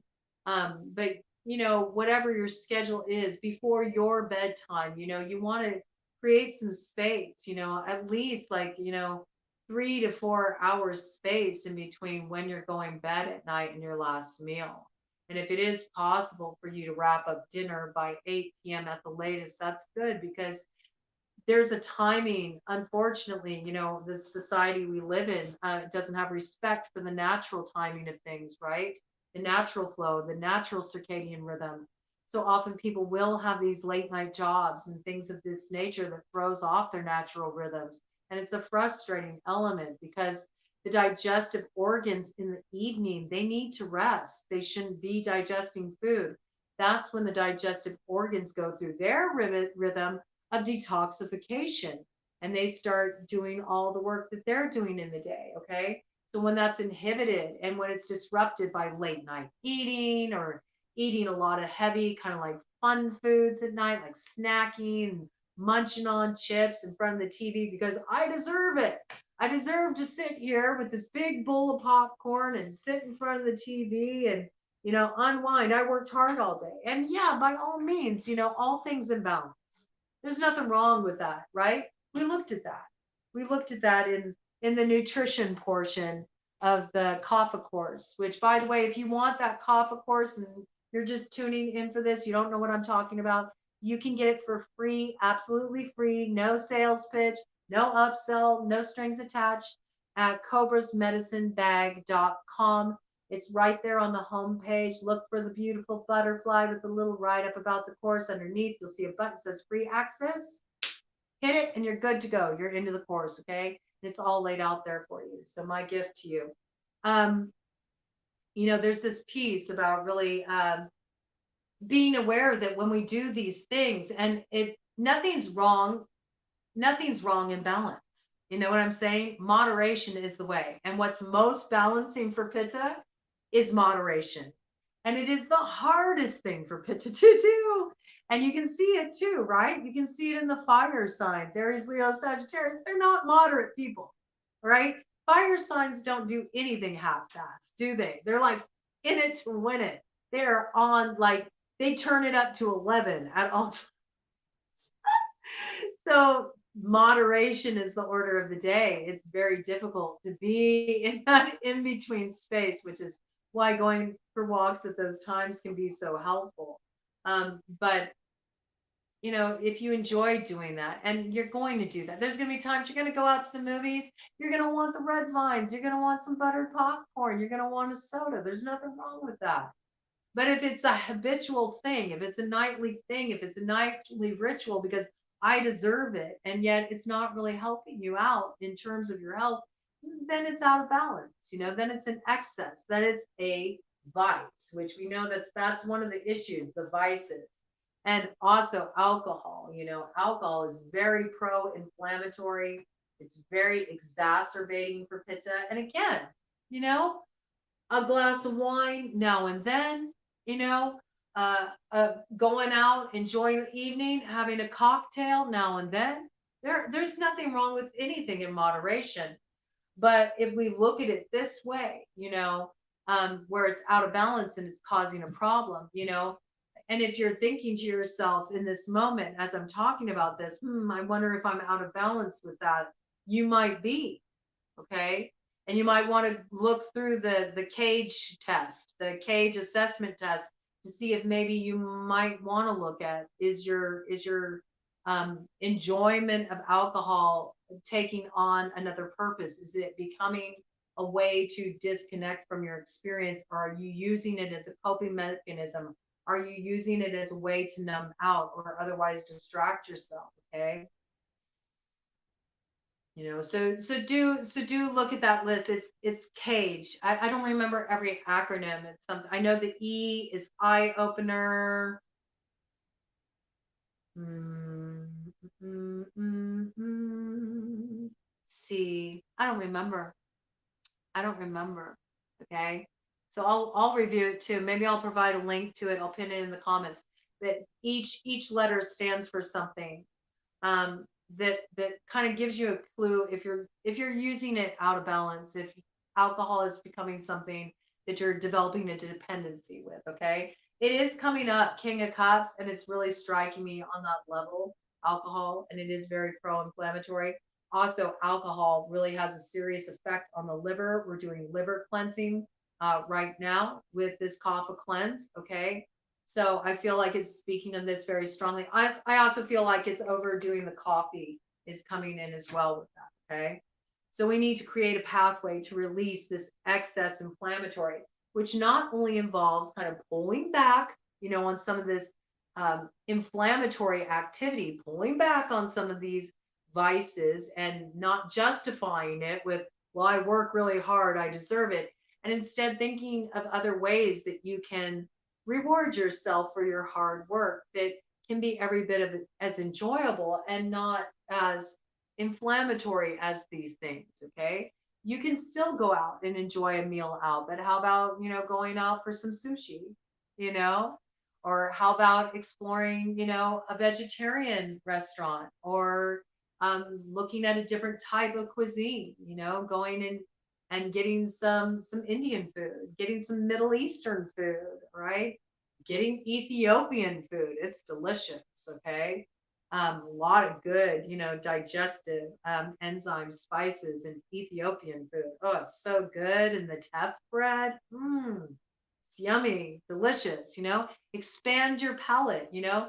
That's a way Pitta likes to try new things. Pitta likes to treat itself and have these kind of experiences. So that's a different way you can look at it. You don't have to hit the bar. You don't have to go clubbing all night, you know? And can you do that every now and then? Sure, you know, in balance. But anything in excess is going to throw you out of balance. So we first want to look at pulling back on the pro-inflammatory activities, you know, not going for the processed food, not going for the fried food, not going for the damaged fats, you know. not staying up to all hours, not taking on more things than we can really handle reasonably with our workload or other obligations we take on, not saying yes to every social engagement, having time for rest and restoration. But we're also getting that rose coming in, right? The Chauvinprage, bringing in rose tea. Rose Tulsi tea is lovely. Rose Tulsi tea is excellent because it's very tonifying. Tulsi is tonifying for all doshas. It's for tonifying for all the elements. It's very good for the nervous system, very supportive for the nervous system. The rose is calming, it's anti-inflammatory, and because Tulsi is able to be just the right amount of stimulating, warming for kapha, but at the same time bring in that sweetness of the rose that brings, the kapha energy right into the heart.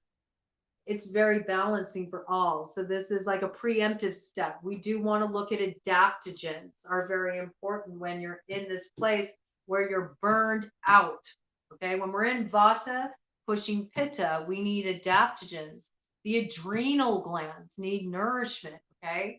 The adrenal glands need nourishment. So it's important. You need the hydration.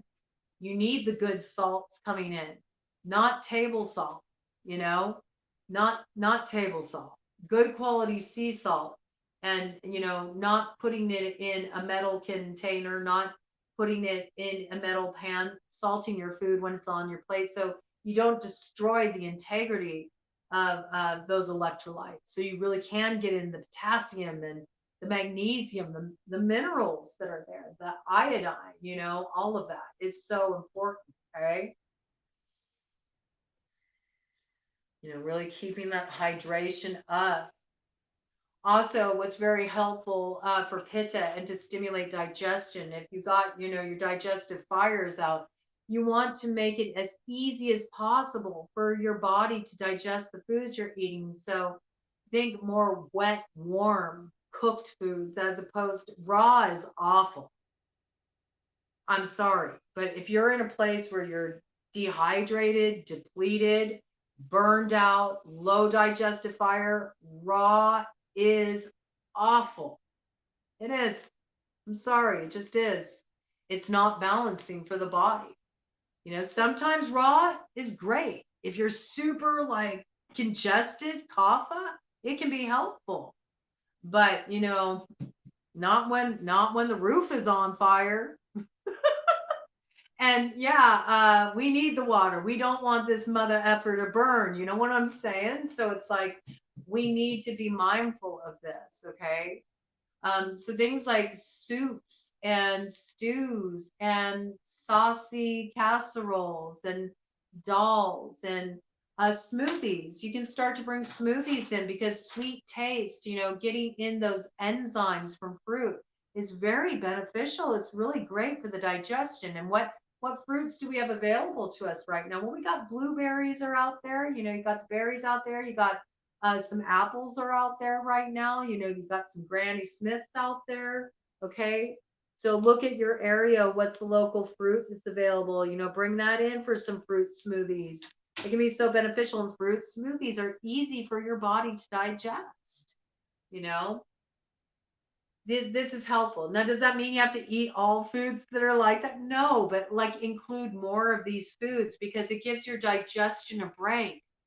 And as you give your digestion a break, you allow it to repair because you're feeling run down, you're feeling burned out. Okay. If somebody made you continue to work and push yourself in that state, how do you think you're going to function? How do you think you're going to be feeling? Okay. Well, your digestive system, it's out of juice, you know? So you got to give it a break. You got to let it get its action going again, and to do that, it has to restore it. Your organs need to be able to detoxify. And so like cutting out that late night eating is going to be very important. And that will get things moving. Also when you let your body have these foods that are easier to digest, which, salads aren't going to be the best thing if you're having digestive issues. Again, the raw, it can be a problem. It can be an issue. You're better off doing like steamed veggies, or lightly sauteed veggies, brothy veggies. That's what's going to be very helpful and balancing. And you'll notice, oh, wait, it's getting everything moving downward too. Because it's like you're coating the pan. When you got a pan that's like all dried and crusted, like think of that as kind of like as a metaphor for your internal terrain. If you got all this dry stuck almond, if you got all this dry, plaque in the intestines, yeah, you're going to have kind of this real out of balance digestive ecology. Your pH is going to be off, because nothing is able to eliminate properly the way it needs to. Okay. So we got to get those oils in. We got to get the hydration in. We got to make it easy for our digestion to break down these foods, because that's what's going to allow the elimination to take over, the detoxification processes to kick in. And then we start feeling a lot better. We start feeling a lot clearer. And we got a pathway for that excess fire to move, right? We got a pathway for all that old plaque to get out of there. And so we don't have this pressurized fire in there anymore. Okay. And also just getting moving, exercising, taking it for a walk, going outside, it will be calming mentally too, and creating more space in your schedule for relaxation, it will really help. Just having that hour before bed, it'll be so helpful. You just bring that simple practice in. Okay, I'm going to start eating my dinner a little bit earlier. After dinner, I'm going to go for a walk, even if it's just for 10 minutes. I'm going to enjoy nature. I'm going to use it as a time for reflection, let go of my day so I'm not carrying it forward into the night. Let all that go down with the sun. And then, I'm going to enjoy my evening. And about an hour before I want to turn in for bed, I'm just going to turn off all my electronics. I'm going to give myself a nice quiet atmosphere where I can just relax. And maybe you can do something enjoyable like read a book. What if you read a book? Or what if you did something creative? What if you did some painting, or you did some coloring, or maybe you're like me. Maybe you want to do a little dancing, or maybe you want to sink in with some restorative yoga, use that time in a different way. You'll be surprised how much it shifts things. And then notice what happens with your quality of sleep after that. Okay. This is coming in very strongly.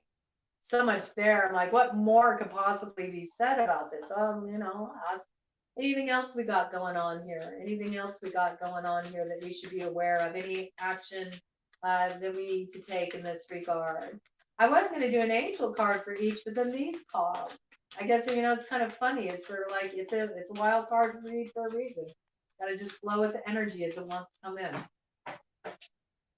Okay. Anything else that we could use and to kind of temper this, bring in that temperance energy and sort of balance out this this fire situation, this roof is on fire situation.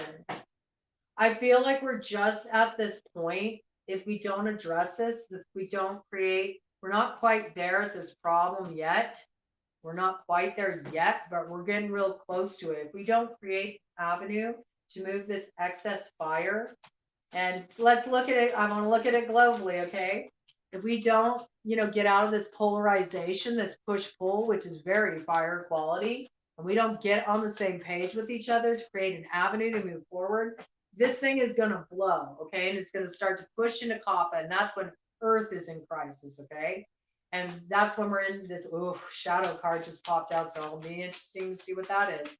That's when we have things like war and conflict and destructive elements coming into play. And we don't want things to move this way. So we got to address the fire in ourselves. We got to address the inflammation in ourselves.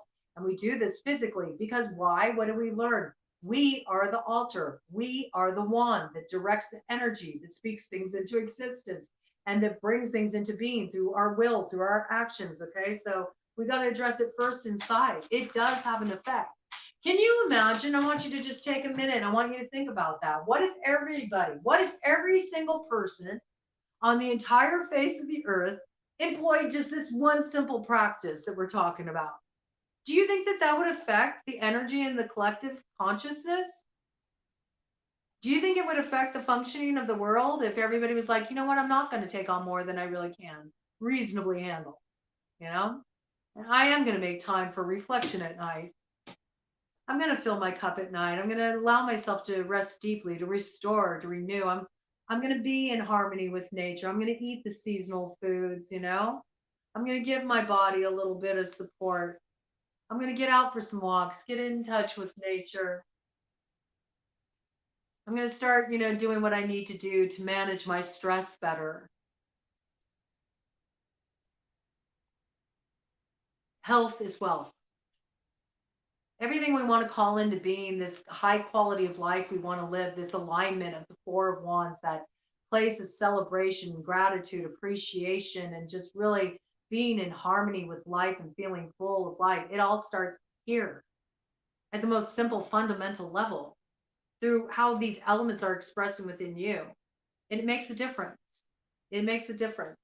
Okay, so we got one shadow card that came out. Okay. Yeah,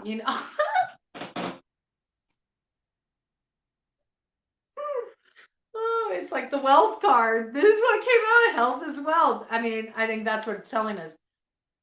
Look, in your pursuit of progress, in your pursuit of success, in your pursuit of wealth, and viewing it only through this little myopic lens of, how much I have, how much I can obtain, which is very much pitta. It's very much that fire quality. It's very much jisik.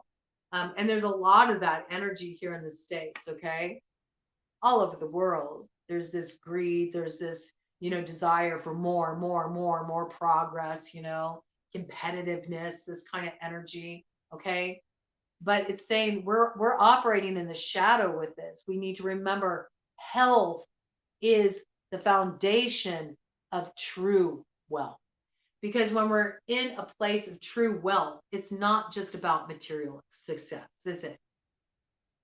I mean, if you have material success, but you're miserable and you're depressed and you're not feeling fulfilled emotionally, your passion is just like gone dry. And you're dealing with health challenges, your body hurts. Are you truly wealthy? Not really. Okay. So this is like so important. Our health is our wealth.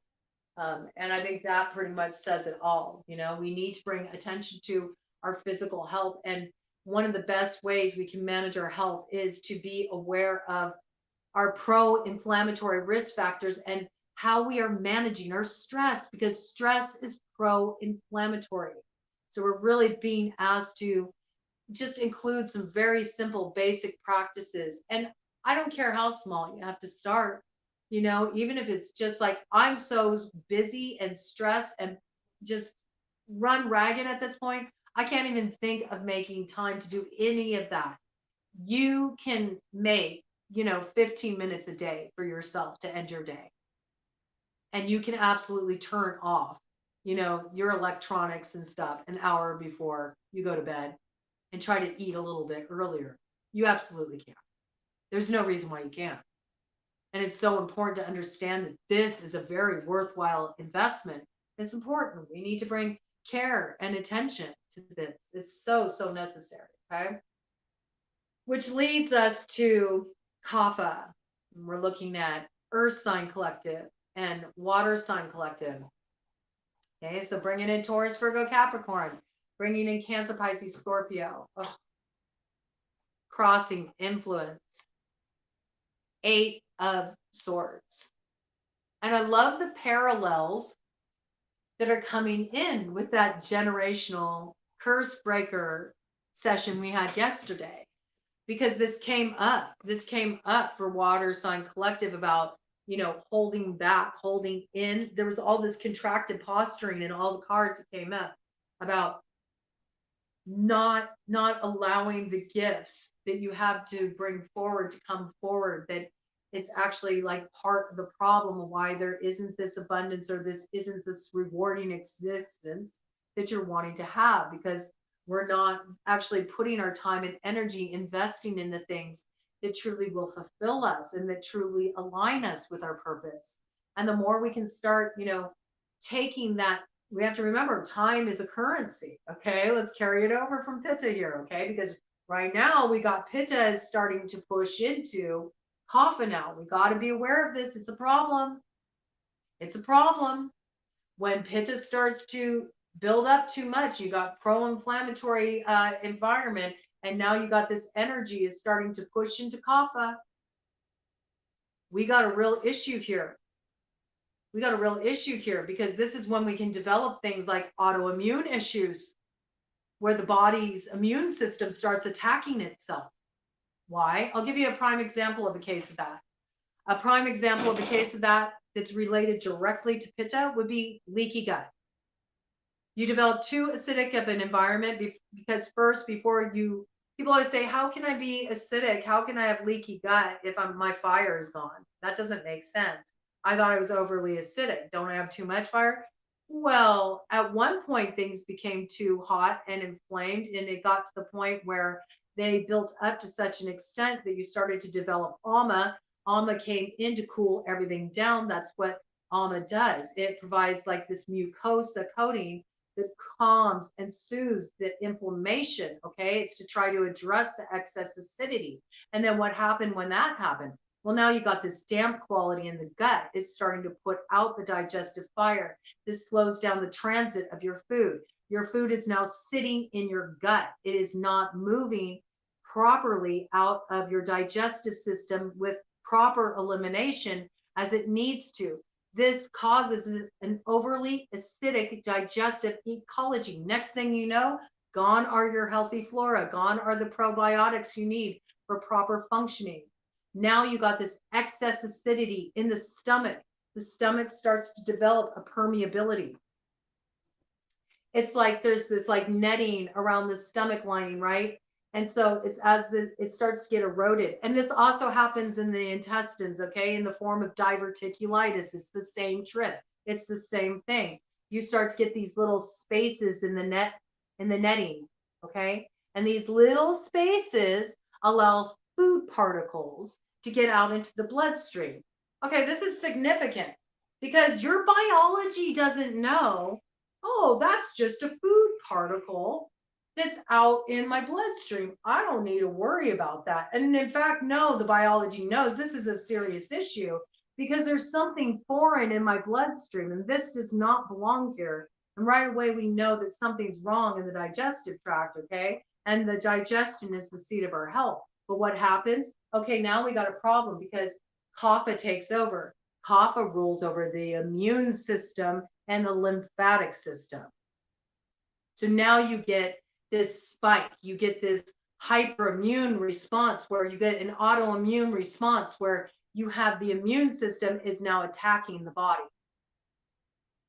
because it sees there's a foreign invader there, right? So that's how we start to develop these like histamine reactions, things along these lines, right? When we're looking at this energy here, the Eight of Swords, we're at a point where the riverbed has run low. There's so much dry, hot condition in the body that we do not have the ojas. We do not have enough of that nectar of life. We do not have enough volume in that river, our rasa, the river of life. It is not your blood that nourishes everything. It is your rasa. It is your river of life. It is your lymphatic system that nourishes and supports all functions in your body. And think of your immune system as kind of a regulation system that is there to protect, it is there to fortify, and it is there to be on guard against any kind of disruptions in that homeostasis. You know, fighting off the viruses, fighting off bacterias, any kind of imbalances like this. So we are directly looking at that would be a typical leaky gut would be a typical kind of combination of this sort of picture, what could develop. And then you're really going to have weight issues. You know, those of you who are like putting on a lot of fat tissue, you know, those of you who find your body composition shifting, those of you who do have bloat, edema, this is how it happens. This is how it happens. You know, first you get congestion in the lymphatic system. This congestion starts to build before it dries out. Okay, before it dries out. this congestion starts to build. And so the lymph isn't functioning the way it needs to. The lymph starts to dry out. And so you start to get this buildup, this backlog. It's like it's being held behind a wall.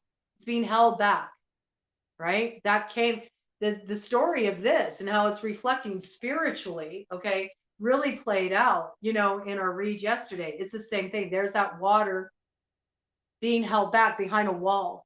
Do you see? Look at what the wall is, though. I want you to pay attention. Where did the wall start? It started in the mind, okay? It started in the mind with vata, with air. It started in the mind, ether, air. It started in the mind, the confusion, the busy thoughts. Then it came through what? Look, it goes down to the hands, the doing of pitta, the busyness, the pushing too hard.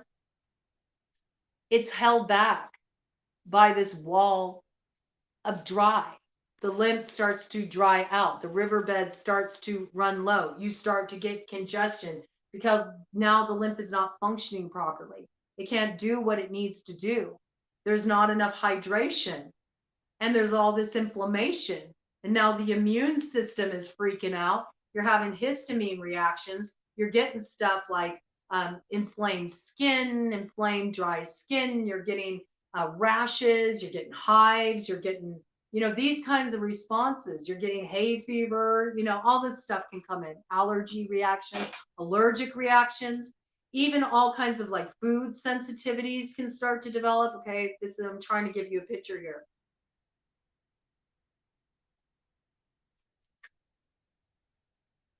And this is the point when kapha, you know, starts to be affected, where it goes, oh wait, we got a real crisis here, because what? Water is life.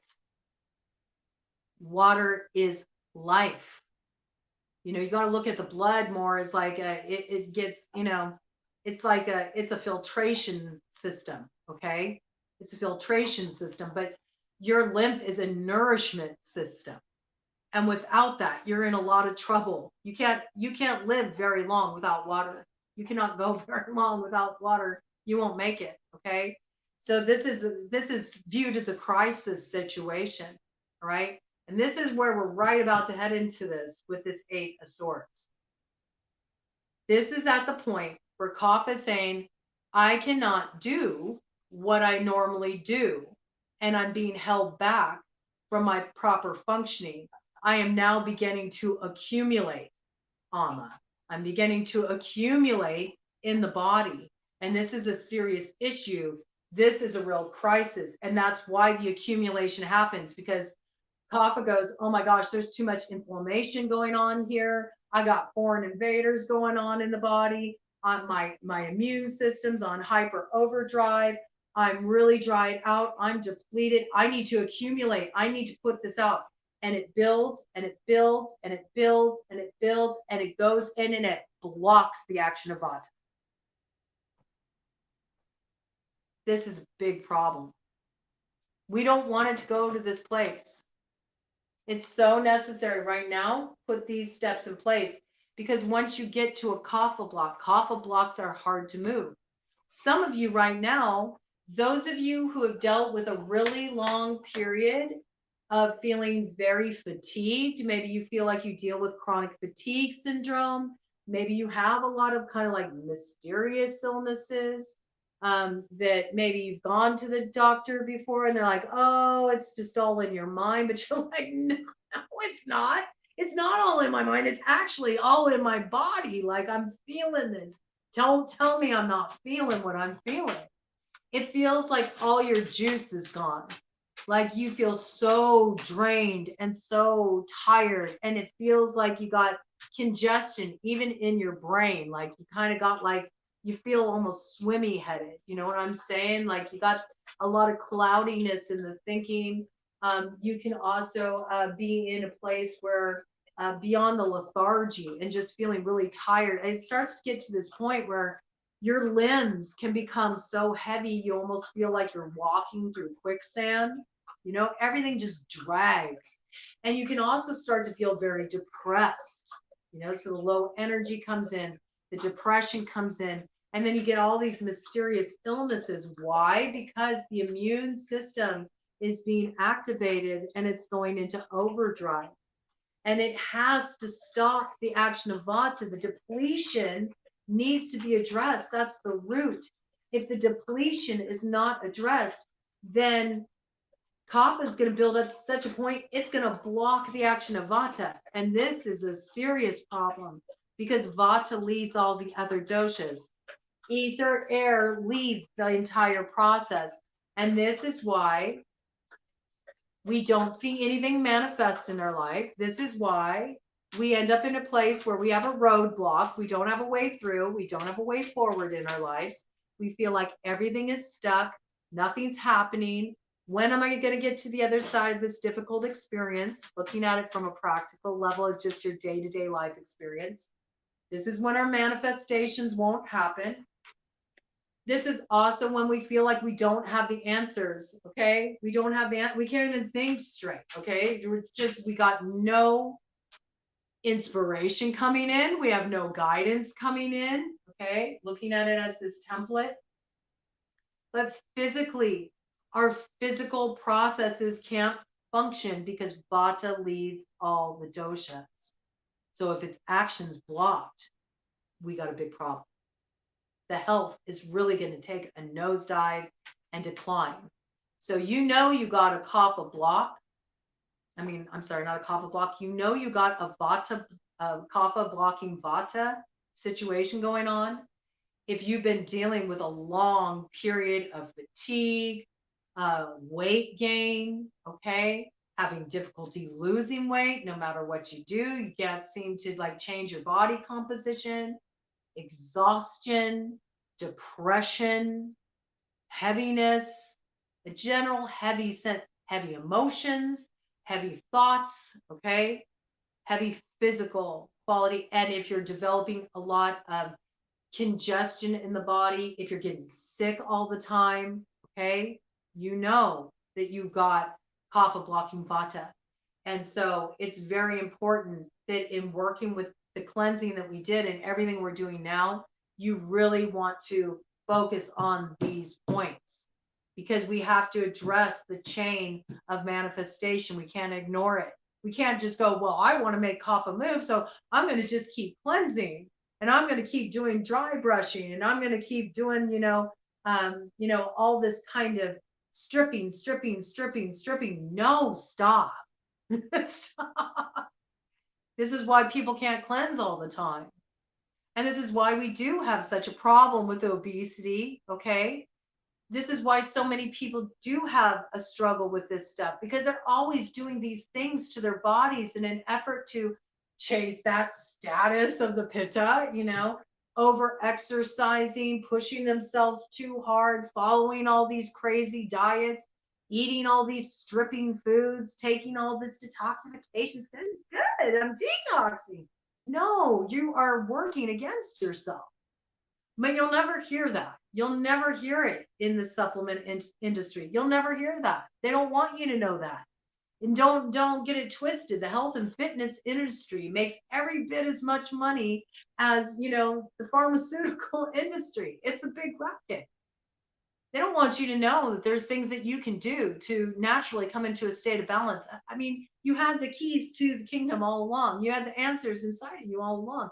All it requires is that you listen to your body and that you trust what your body tells you by paying attention to the sensations it gives you. That's your body's communication. But in order to be led in that way, you've got to come into the body, right? Okay. So we need this, all right? We need this. We need this nurturing. It's important, okay? We need these recommendations that came in.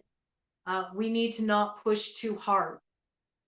We need to make sure that we are, getting in our movement, that we're working with our Kapha methods. This is why we're bringing in the ginger rasayana. Do you see it's kind of it's balanced?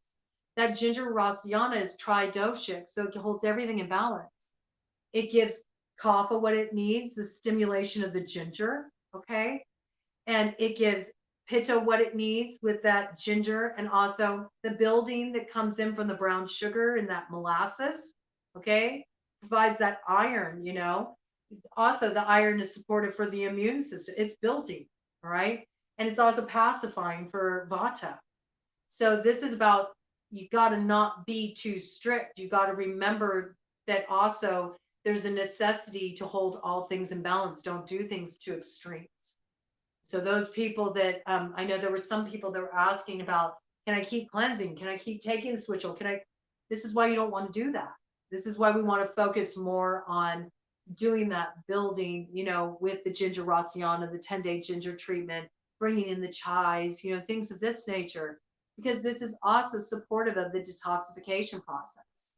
Because if we don't have our elimination functioning properly, right? Because we have this condition going on in the body, then how are we possibly going to be able to absorb any of that nutrition? How are we possibly going to be able to be healthy? Our metabolism is going to be tanked. It's not going to be functioning.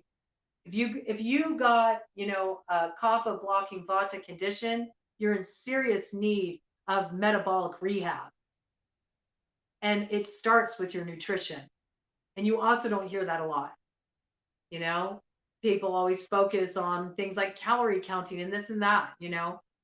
If you listen to your body, some days you'll have more calories than others.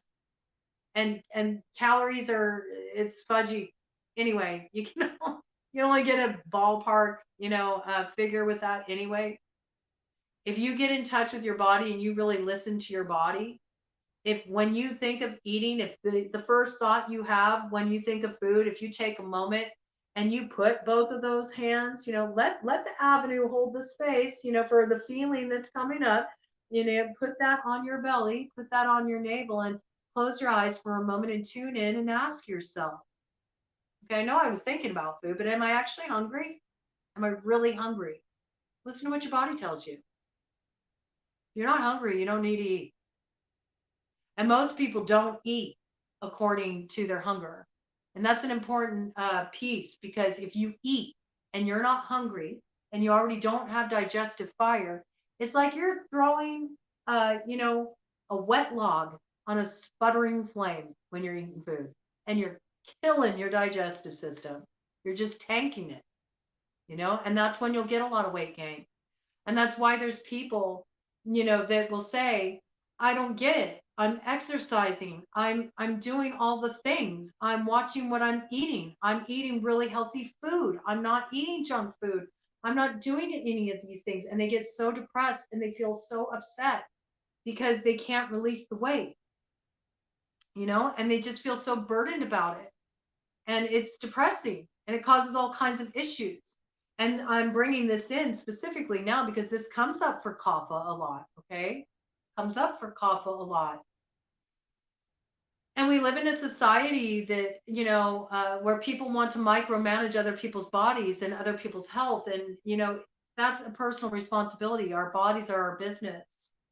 And you may want somebody to address their health because you care for them and you love them, but you can't force somebody to take care of their body. You have to let people be in charge of their own bodies. It's their business. And so this is the thing, that there's so much pressure in our society for the body to look a certain way, and that the body's only acceptable if it works a certain way. So if you don't understand how to care for your body and you're buying into all this junk that you hear in the diet and fitness industry, and you're taking it on as gospel, and you're doing all the things and you are being serious about it, and on top of it, nobody's believing that you are. Nobody believes you, because all they do is they look at your body and they're like, yeah, but you're fat. You're fat. And let's just use the word fat. We don't need to be like afraid of the word fat. Fat is just, a more common name for adipose tissue. It's just a kind of tissue. It doesn't make you bad. Okay. And I'm speaking from the perspective right now as somebody who did struggle with eating disorder and has been recovered. Has been recovered for 27 years. And I've been on a long journey. Let me tell you, at my worst with anorexia, I'm 5'7.5", and I was down to 86 pounds. Okay. I almost lost my life. That's severe vata imbalance. But one thing that happened to me after that was it killed my digestive system. I'm still repairing it. Remember, I brought that in. And I told you all that I would discuss everything with you transparently, that I would share my experience. And people really need to understand this stuff because there's a lot of misunderstanding and there's a lot of misconception. So, I got through it. I'm lucky to get through it. I'm grateful I got through it. I'm glad I got through it. I understand why I had that crisis. I understand what it was about, what it awakened in me, what it brought forward in me. Okay. But when I went into recovery and I had to start feeding my body after destroying my digestive ecology, and the worst part was the guilt. It was all my fault. Guilt is something that can come up very strongly for kapha. Okay. I did it to myself by harming my body through self abuse. I did this to myself. I created this condition in my body. It was a very heavy burden for me to bear. When I started to get help and I started working with, a registered dietitian who specialized in eating disorder, and I started going to an eating disorder therapist support group, it was led by an eating disorder therapist, and I met there and I formed community, and I started working through the emotional issues, working through the mentality, the all or nothing mentality, the black and white thinking. It's either this or that. It's the same problems. This is existing in our society. Is this action going on right now? The hot, the cold. That's what we're looking at. The hot, the dry, is the same trick. Cold and dry affect vata. Okay. When I started really like diving into that and I started really looking at that and addressing that, and I started going through my healing process and trying to eat normally and nourish myself because I destroyed my digestive ecology and I could not break down my foods properly and I had all these issues, I remained extremely heavy. I started putting on weight. Let me tell you, it was terrifying. It was terrifying for me at that time. I put on so much weight. The weight just kept coming on. The weight kept coming on. It kept coming on because I had a kapha blocking vata situation. The weight kept building in my body. I got very heavy. Okay. I know the whole trip. I know it front, back, all around. I can relate to anybody on this journey. Like I said, I've been all the way down there to 86 pounds and at my heaviest. And I don't even know how heavy I really got. Okay. I don't even know because there was a point in time I didn't weigh myself, but at my heaviest, I got to over 350 pounds. And I went into a medical appointment at Kaiser, and the doctor would not even touch me to get my vitals because he said he was disgusted by my appearance. I reported him, by the way, I reported him to the medical board. I reported him to Kaiser. I stood up for myself and I'm proud of myself for that because I did have it in my medical records that I had this history. So I know this situation. I know this journey on my own personal journey, which I've not done through dieting. I've done it all through Ayurveda. I've done it all through really coming to a place of loving and accepting my body, listening to my body, caring for my body. It's been a very long journey. I have released over 150 pounds and maintained it for 10 years. Maintained it for 10 years, a decade. I know what I'm talking about. I know this experience. And the answer is not being restrictive. The answer is not micromanaging yourself. The answer is not watching all your calories and getting obsessive and in the mind about it. It's about getting really in your body and loving your body and caring for yourself and learning to really embrace your natural shape and not trying to live and strive up to some kind of ideal. It can be extremely damaging, not only in terms of your physical health, but it can also be very damaging mentally and emotionally. And I got to see the other side of that trip. Okay. I got to see the other side of that trip because as I was doing all the correct things, I started to have other exacerbation issues of eating disorder where I struggled with emotional eating at certain points. I would have trouble with binging. But this time, since I was in recovery from anorexia, I wasn't getting rid of it with over exercise. I wasn't getting rid of it in that way. I developed more problems with kind of trying to be good the next day. So see, the mentality still stayed in that place, that either or, that contrast and compare thinking is the duality that's been playing out in lots of different ways. And it really wants to come out for kapha because it is a big issue that a lot of kapha types deal with. But what I want to say is that when I would go to my support group for eating disorder, and all of us were in one group, okay? It was ANAD, and that's anorexia nervosa and associated disorders. They have support groups all over the country, okay, in the United States. You can go to anad.org and you can get resources for a free support group in your area, and they are excellent and they are led by trained professionals. So if you have any of these issues, or you suspect that you may have these issues, I highly recommend looking into it. But I will tell you that when I walked in to this support group the first time, I was shocked because most of the people in the support group were heavy. Many of them were heavy. And this is why. They started out in the Vata place, okay? They started out in this Vata place. And because of the damage it did to their digestive system, because of the damage it did to their bodies, they ended up in the excess kapha place.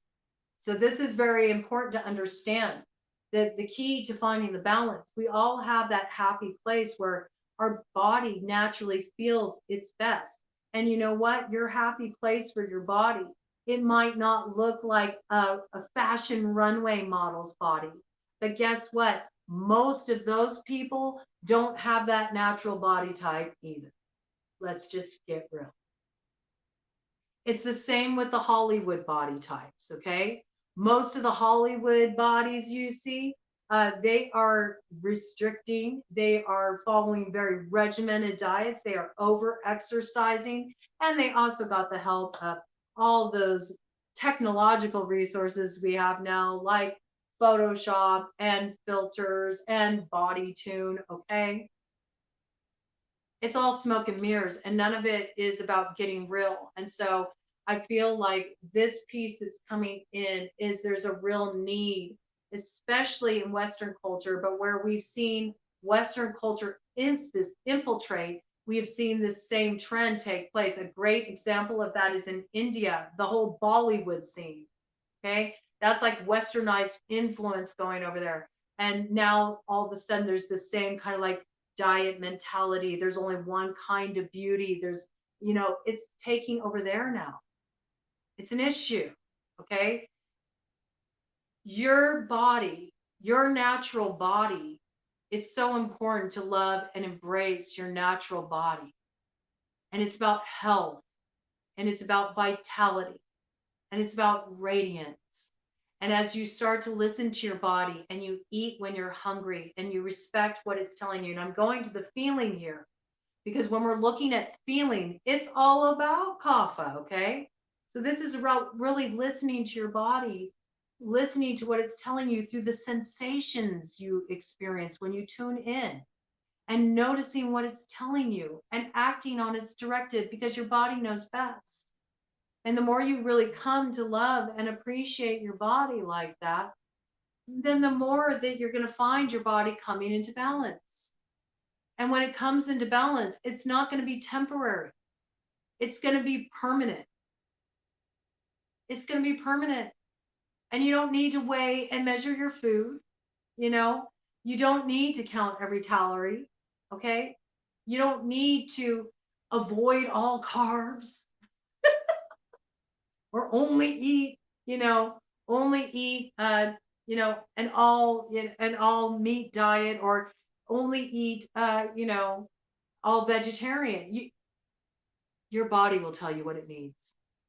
And what it's going to tell you is according to how you're feeling. And when you notice how you're feeling physically, don't leave out how you feel mentally and how you feel emotionally out of that picture, because that factors in too, because that's what health is. It's holistic health. So are you truly healthy if you're eating such a regimented diet because you want to force your body to fit a certain ideal, and yet you have no pleasure in your eating?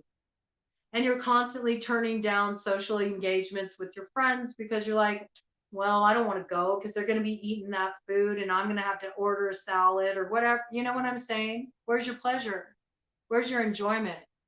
And food is meant to be a pleasure. And when we're looking at kapha, an important piece is that pleasure principle. We have to look at the pleasure principle. And there's so many ways that we can embrace this spirit of pleasure. And the first is by just getting in touch with your body and taking this time every day to just tune into your body and ask your body, what sounds good today? And that applies on all levels. Like, what is your body wanting today? Your body will tell you, you know? And people think if they start listening to what their body's telling them, that they're going to go for all this stuff that doesn't serve them well. And they're just going to eat a bunch of junk. And oh, intuitive eating is just about eating a bunch of crap. It's just an excuse to overeat. No, it's not. No, if you're doing that and you say you're intuitive eating, you're not really intuitive eating because you're not really listening to your body. You're skipping the awareness part. And it's key. It's key. Getting in touch with what you're feeling is key, because if you're eating a bunch of processed food, okay? And if you're telling yourself that that's really working for your body, like, yeah, that makes me feel good. I have great energy. I'm feeling awesome. You're not really eating intuitively. You're not really listening to your body. You're not. Because if you took that moment to stop and just practice some awareness, to slow down when you're eating, you would recognize that when I eat too much food, when I overeat, it doesn't feel good. My stomach hurts, my abdomen's distended, I'm burping, I'm uncomfortable, I got acid reflux, right? Or if you eat something that doesn't agree with you, like I brought up the example, let's bring up the example again of something healthy, the wheatgrass shot that gave me horrible indigestion. Okay, I know that's not for me. For some people it is. For some people it makes them feel great. Every body is different. Every body has something different, and every body has a different kind of beauty as well.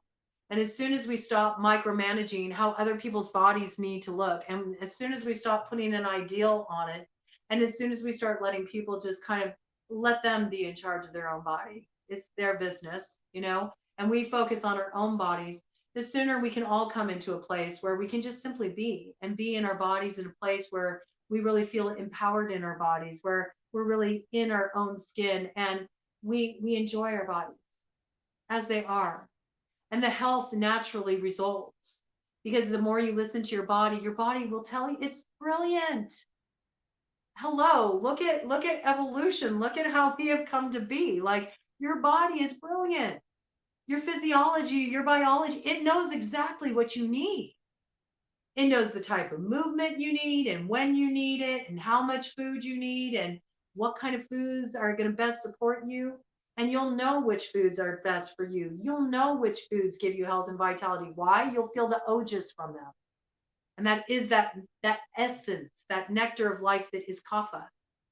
You'll eat the food, and what'll happen? You'll be like, at this. You ever have one of those experiences? You're like, ooh, that was good. Happy tummy. And it's the spot, right?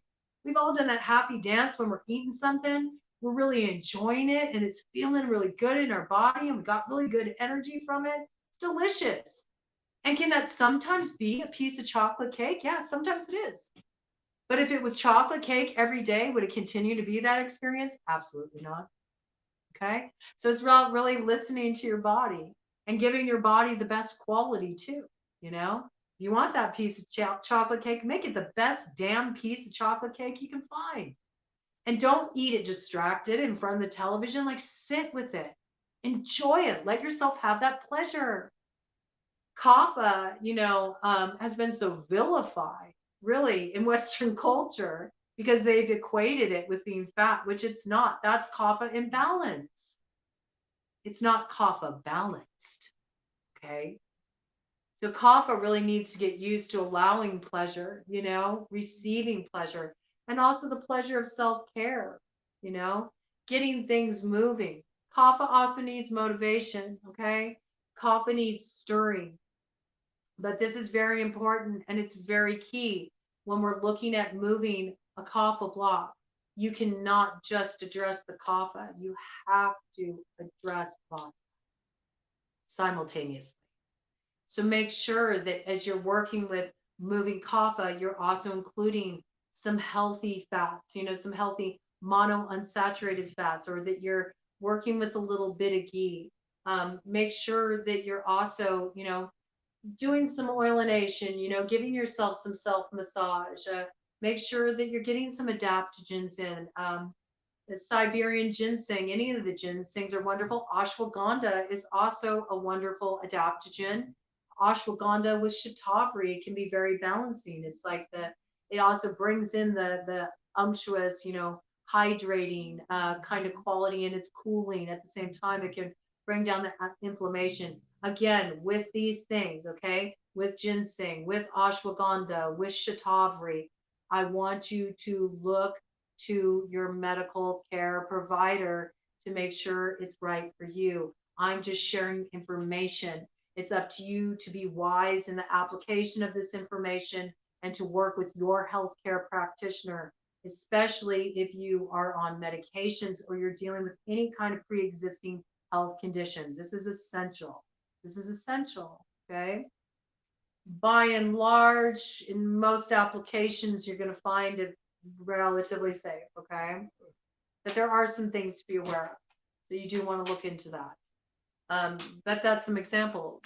And if those ones don't work for you, you can easily research and discover other, adaptogens, other herbs that can be of support to you, right? So I feel like this piece is really coming in terms of this final aspect of the healthcare, to let your investment be in this focus on health is wealth, and don't make it so much about how the body appears. It will naturally come into its natural state of balance and beauty, and you'll reach that happy place where your body is really easily able to maintain, its size, and where you also have good energy, and where you're not struggling with pain and in physical imbalances in your body. And isn't that what it should be about if we say it's about health? Because I know firsthand, I've been very thin and I was horribly unhealthy. Okay. I was not healthy at all, mentally, emotionally, or physically. So we got to stop equating that automatically with health. And we have to also stop automatically looking at people who maybe are carrying a lot of adipose tissue and automatically assuming that they're lazy, okay, that they're not addressing their nutrition, because that's not the fact. Maybe in some cases there is that action going on. Did you ever think of why they might be feeling so lazy? Why it might be hard for them to get the energy going. If you got, a kapha imbalance, it can be very draining. Your limbs can be very heavy.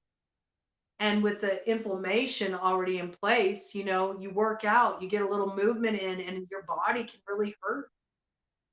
And you can already have like autoimmune issues, thrown off the balance as well. Okay. So this is about, you don't know what somebody else's experience is, and you don't know what they're doing, and it's none of your damn business. And I feel the need to bring a little bit of that in, because I think it's an important piece that needs to be looked at. It's not often discussed in terms of health, and it is very important and it's very key. So I feel like you're being challenged, kind of maybe get out of the head a bit, about your body's appearance. If you are somebody who is like kind of struggling with that, maybe you need to start asking yourself, is there anything wrong really with where your body is at? Or is it just that you're trying to live up to some kind of ideal that you've been sold, that this is the way your body has to look to be healthy? All right. Really get in touch with this. Get in touch with your body. Please practice that, start practicing that. It's so simple. When you think of food, especially if you're an emotional eater, okay? When you think of food, before you automatically just go and start eating, take a moment and put your hands, on your belly, and close your eyes and just ask yourself, am I hungry? Do you notice the sense of emptiness in your belly? Are your digestive juices churning? Do you have just the start of hunger pangs? You're not hungry. You're not hungry if that's the case. Okay. And in cases where you've been really disconnected from your body for a long time, you might flub it a bit at first. Okay. You might be so out of touch with listening to your body that you have a hard time registering hunger at first. It'll be trial and error for a little bit. You may realize, oh gosh, I went too far. You might feel a little jittery, or you might get that blood sugar dip. And then oh gosh, okay, I'm really not hearing my hunger signal. And you should use this as a cue to tune into your body even more. And going back to that pitta piece with the excess coffee, if you are having those kind of issues with food, please do not drink coffee first thing in the morning. Wait until you've had your first meal. Enjoy it with your breakfast, okay? Allow your hunger to come forward, because coffee is an appetite suppressant, right? So this is important. And we really want to address this. We don't want to move into that excess vata state, because it's the root of the issue. And we know we don't want a kapha block, all right? So it seems that we're kind of tying all pieces together here, rooting this in the physical reality to come into a place of health, mind, body, spirit. So let's just see any clarification you want to give here, anything else that needs to be focused on for the collective, for coming into a place of health, physical, mental, emotional, spiritual well-being, because we understand health is wealth, and that without health, we can't have abundant lives. We can't thrive. We can't operate at our best. We can't really appreciate this gift of life if we can't drink it in because our health is suffering. No. What's Earth and Water Collective need to know?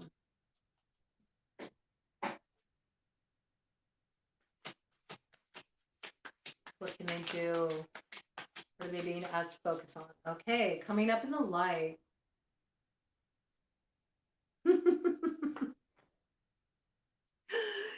love it. It's the Joker in the light. Yes. Can you just sink into your true nature? That water nature, that earth nature. If kapha, it all starts with the water, with kapha, before it comes in that place of physical manifestation with the earth, right? Because the water nurtures the earth, right? It's the lymphatic system nurtures the body. It provides nourishment to the body for all its functioning. Okay. This is about sinking into kapha nature. It's about sinking into ojas. Ojas is about a spirit of joy, a levity. It's a beauty. It's a different kind of beauty. Okay. You can see the beauty of kapha when somebody has a lot of ojas in their body, built up in their body. You know where you see their beauty? You see their beauty in the light and the sparkle of their eyes. You see their beauty in their smile. You hear the beauty in their laughter. It's in their serene visage. It's in the way that they hold themselves. It's the pace that they take life, so relaxed and peaceful, and yet also so rooted and strong. Okay. So this is about, you need to look at things in a different way. Okay. And you need to realize that it's sort of like everything that we've been programmed with, all these beauty ideals. It's like a trick they played on us. Okay. And you need to look at it a bit and have a little laughter. All right. Don't take it all so seriously. At the end of the day, okay, when you're about to take your last breath, the last thing that you're going to be worried about is, you know, that extra 5 pounds you're carrying on your body. Seriously. You're going to care about the experiences you had, the people that you love, the joys, the times of laughter, the times of celebration. You're going to remember all the beautiful moments of your life. That's what's going to have value. What lands you in your heart, that's what's going to have value for you. That's what gives you vitality. When you feel fulfilled here, When you feel fulfilled in your heart and soul, that is when your beauty, it builds up. That ojas builds up to such an extent that it radiates outwardly in your appearance. You don't need to go get fillers, okay? You don't need to go get Botox. You don't need to go get implants. You don't need to alter who you are naturally. That kind of beauty, that kind of beauty is only skin deep, okay? We're talking about true beauty, which is when you are so steeped in the very essence of your soul that it radiates outwardly in your physical appearance. That's true beauty, okay? And we all are beautiful. We're all beautiful. We all have a beauty. And it's about opening up our minds, to get, pull away the smoke and mirrors, get a different view, see things for as they are. Can you start to appreciate beauty? That piece has already come in for us too. And this is very much the pop essence. So perfect, right? With going on the walks, take this time to drink in the beauty. Allow yourself to receive that pleasure. Allow yourself to simply enjoy your body where it's at. Yes, maybe you do have some pains right now. Maybe you are heavier than you would like to be. Maybe that is compromising your health at this time, but you are starting to listen to your body, and you're starting to care for your body, and you're starting to make it a priority, and you're starting to show up. You're starting to invest energy in this, and it's going to start to balance out. So can you, at least where you're at right now, start to be kind to your body and start to love on your body and start bringing a little pleasure in. I feel like pleasurable self-care is very important, as well as like lightening up a bit and start enjoying yourself. Stop holding off doing those things that you want to do because, well, I don't have my dream body. And you might be surprised what ends up being your dream body. It's when life is a dream for yourself and you really just feel happy and content where you're at. And you don't have to struggle or restrict or fight or be at war with your body anymore. You're just unified with your body. You listen to its communication. You respect how it informs you, and you respond by fulfilling its needs. It's really actually a very beautiful thing. So I feel like this is coming forward a bit.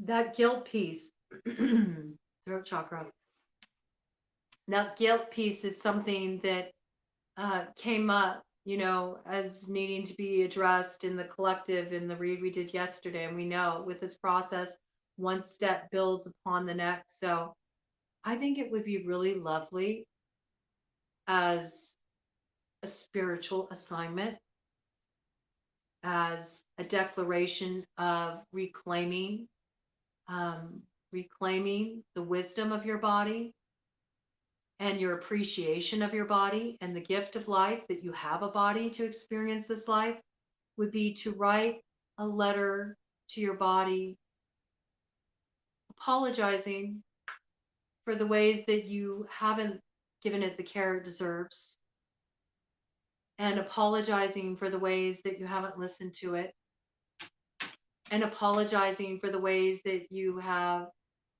tried to force it to be other than it naturally wants to be. And maybe make a declaration of love to start to show up in a different way.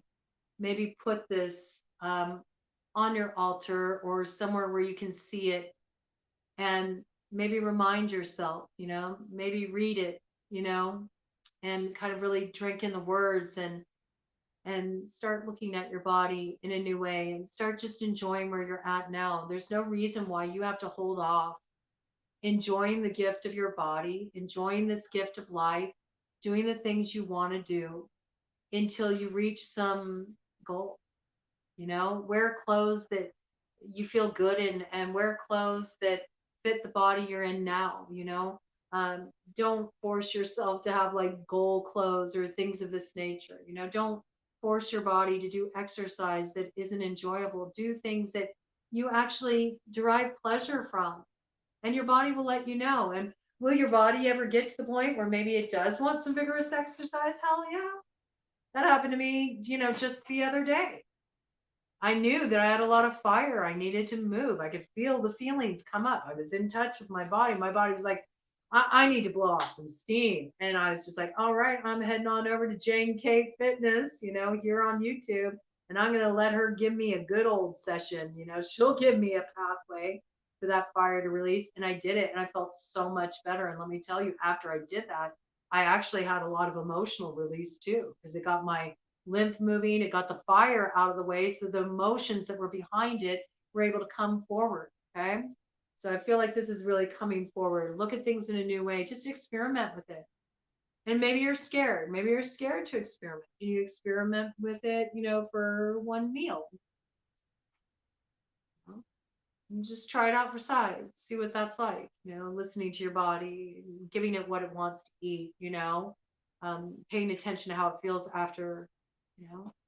Maybe it'll give you the urge to do it with another meal. Or maybe the next time you get angry, maybe you'll sink into your body. Just ask your body, okay, I get it. You're angry. You're agitated. What do you need right now? Maybe it wants to just like release it with a good, head massage. Maybe that's better than going and popping off on somebody, right? Maybe it wants to go outside, get out into the fresh air and, kind of cool off, have some breathing room, Start trying to exercise a little more kindness and compassion towards your body and pleasure, enjoying the pleasure of being in the body by actually listening to what works for your body and respecting the guidance. And that also will get you more in touch with not only your intuition, but really merge head and heart and put you in that place of instinctual awareness, which is so necessary. Chia first thing in the morning instead of coffee if we have too much coffee? No, I would not do chia first thing in the morning if you have too much coffee, because I want you to think about the quality of chia. Okay? Chia, what happens with chia when you put it in water? It gets kind of gelatinous, right? Gets kind of gelatinous. So if you have chai. Okay, well, I'm glad it came out. I'm glad it came out not as it was intended. I'm glad it came out, as it wasn't intended, because this is valuable. Let me address chai. Let me address chia first, okay? Because I think it does have application. There's some people out there that really, here's a super health food. This is a prime example, okay? People love chia. Oh, put chia in everything. Chia is wonderful. Chia is great. If you have too much kapha in your body, you don't really want to do a lot of chia, because if you got excess kapha, you got a lot of ama accumulation. You already got a really mucousy kind of state going on in your gut. You're likely got damp gut going on, and so you don't want to do that, because at that point, it's not going to be beneficial for moving your fire. At some point, could it become a beneficial thing? Yes, but first there's a necessity to address that kapha accumulation and get that ama moving out of the way, so then you can kind of see, okay, now where's the digestion at? What do I need to do? Okay, so chai. Yeah, chai is wonderful. Chai is great. Doing chai instead of coffee for kapha, yeah, it's excellent. That would be even ideal. I mean, if you want to go there, you can. I've done it at points in my life. I've stopped coffee at points in and it happened naturally. I didn't have to force it. I didn't have to like white knuckle it, like, oh, I'm quitting coffee. It wasn't about that. It was just listening to my body. I was like, ugh, I'm feeling too jittery, or ugh, I'm feeling really dehydrated. I'm finding I'm having to guzzle down tons of water, which, matter of fact, right now, I haven't even finished my first cup of coffee. I'm down to having just about 12 ounces of coffee. And I haven't even finished it already. I'm feeling really dehydrated. So, chai is excellent. Chai is excellent because it's hydrating. Okay. And then you also got cinnamon is really great for balancing blood sugar, which is so helpful. Okay. Especially important in the case of diabetes and anybody who's on, a journey to bring their body composition more into a state of balance. People who feel like they're carrying around excess fat, or you're at a size that it really is inhibiting your well being, where you are suffering, symptoms as a result of that. That can definitely be very helpful. Cinnamon helps address, it's one of the things that can help address syndrome X, okay? Which is a metabolic dysfunction disorder that can develop from blood sugar deviations and these kind of things that we've been talking about, right? It also develops according to stress. Syndrome X is stress is a factor and inflammation is a factor. So that's also something that can come into play with the kapha imbalance, is syndrome X. And something that can be addressed, yes, that could really help. Ginger is great. Ginger is very stimulating for the digestion. It helps build the digestive fire. It's wonderfully tonifying.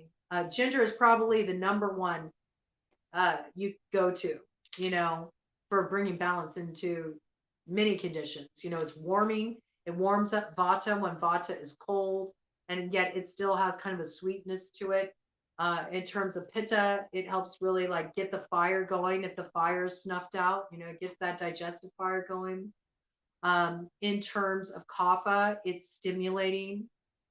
It's also, it dilates, dilates. So it's great if you have headaches, ginger can be great if you have headaches or if you deal with any kind of like vertigo type conditions. Ginger is also wonderful for the immune system. You can't go wrong with ginger. And I like to do ginger root. I don't like to do the powdered. I get ginger root and I just slice up a bunch of it and I throw it in water. I mean, I'll put a ton of it in there and I'll let it sit. Sometimes I'll cover it and I'll let it, sit and just kind of steep for a few days so it gets really gingery. I love it. It's so good. Cinnamon, cardamom. Cardamom is known as the sweet male, okay, the sweet masculine, and it brings in cooling. It's a digestive aid, but it's also cooling, so it helps with excess acidity. It's great for tempering pitta. Chai is really tridoshik, it's excellent and so beneficial. It gets all those good digestive enzymes in there and balancing on many different levels. And if you look up the metaphysical properties, okay, just looking from a spiritual esoteric level, I mean, ginger is great for purifying negative energy. It's great when you're doing cord cutting, you're doing any kind of energetic release work. It guards against, it's a ward against negativity. Okay. It's protective. And it also gets things moving. Ginger's a road opener. It activates, gets things moving. Okay. Looking at cinnamon, cinnamon draws in attraction. Okay. Draws things in. It has like a magnetic quality, but it also brings in sweetness. It brings in this like, it sweetens everything up. It's warm, it's sweet, it brings more warmth into the picture. So if you're dealing a lot of situations where maybe you feel like emotionally you've gone cold, or you're dealing with kind of like rough situations with loved ones where you feel like you're having conflicts with each other and, people have kind of shut down emotionally, you can work with, that aspect, work with cinnamon to just bring in a little sweetness, bring a little warmth in. And by you taking it in, it starts to warm up those qualities in yourself, and then it can start to shift things, outwardly. Okay. It's all mirroring. It all has an effect. If you're dealing with a lot of aggressive, hostile, masculine energy, bring in that cardamom, bring in the sweet masculine. If you are somebody that is, I mean, I hate to say it, but I see it out there. I see it out there all the time. I see it out there on social media, and I see it on both sides of the fence. So, let's not get into that. But for the sake of this, I have to bring it forward because they've been taken and beaten for a while lately, and it's not really fair because there are a lot of men out there who are doing the work. Okay, there are a lot of men who are doing the work out there, and it's not being acknowledged, and it's not fair. Okay, so if you are dealing with within yourself, if this is a shadow aspect of yourself, okay, so this is radical honesty here. If you have like aggression towards men, you know, if you have like anger, aggression, hatred towards men, rage against men, if you're raging against the patriarchy, okay, I really welcome you. And you start to like view that through such a lens that you are starting to put like the establishment on every man you see, okay? It's no better than any other kind of form of oppression, all right? Then, and they, I don't know, look through the ancestral bloodline as well, right? Because we got to look at blood too. When we're looking at kapha, we're also looking at the blood, because blood is largely, you know, comprised of lymph as well. So we have to look at the waters, all right? So we have to look at this as well. If you got bad blood towards men, you know, this is something to really look at as well. Ginger also, you know, it helps, it's a dilator. It helps to cleanse, you know, it helps get those, it helps get the energy moving so we don't get the pressurized anger, this kind of stuff, but bring in that cardamom, sweet masculine. It helps temper some of that too yang energy, okay? Helps to come into a different kind of masculine essence, all right? So I encourage you, get to know the plants, get to know the herbs, get to know the spices that you're working with, and look at their energetic qualities, their metaphysical properties, because you'll be really surprised how much your body will be drawn to certain spices or herbs, and then you look them up and you find out the properties, and you're like, oh, that's why I'm craving that so much. I'm totally dealing with situations like that. Okay. So I think I'm going to get just one more card. This is our longest session we've done yet. Does anybody have any questions, anything that they want to bring up or bring in? I'm shuffling. I'm going to get a final angel card for us. I mean, isn't it perfect? We have temperance.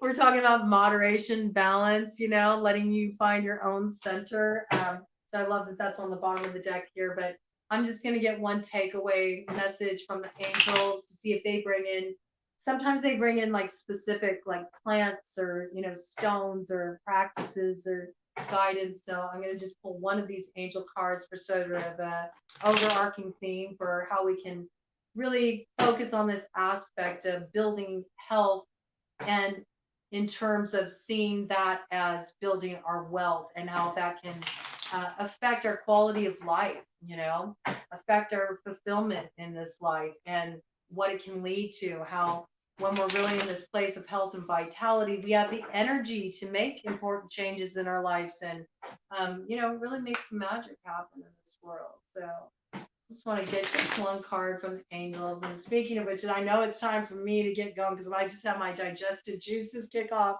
Drinking that ghee first thing in the morning. I'm on day 3. So tomorrow, oh gosh, tomorrow I got the quarter cup. I'm like a little like, okay, I got to get geared up for it.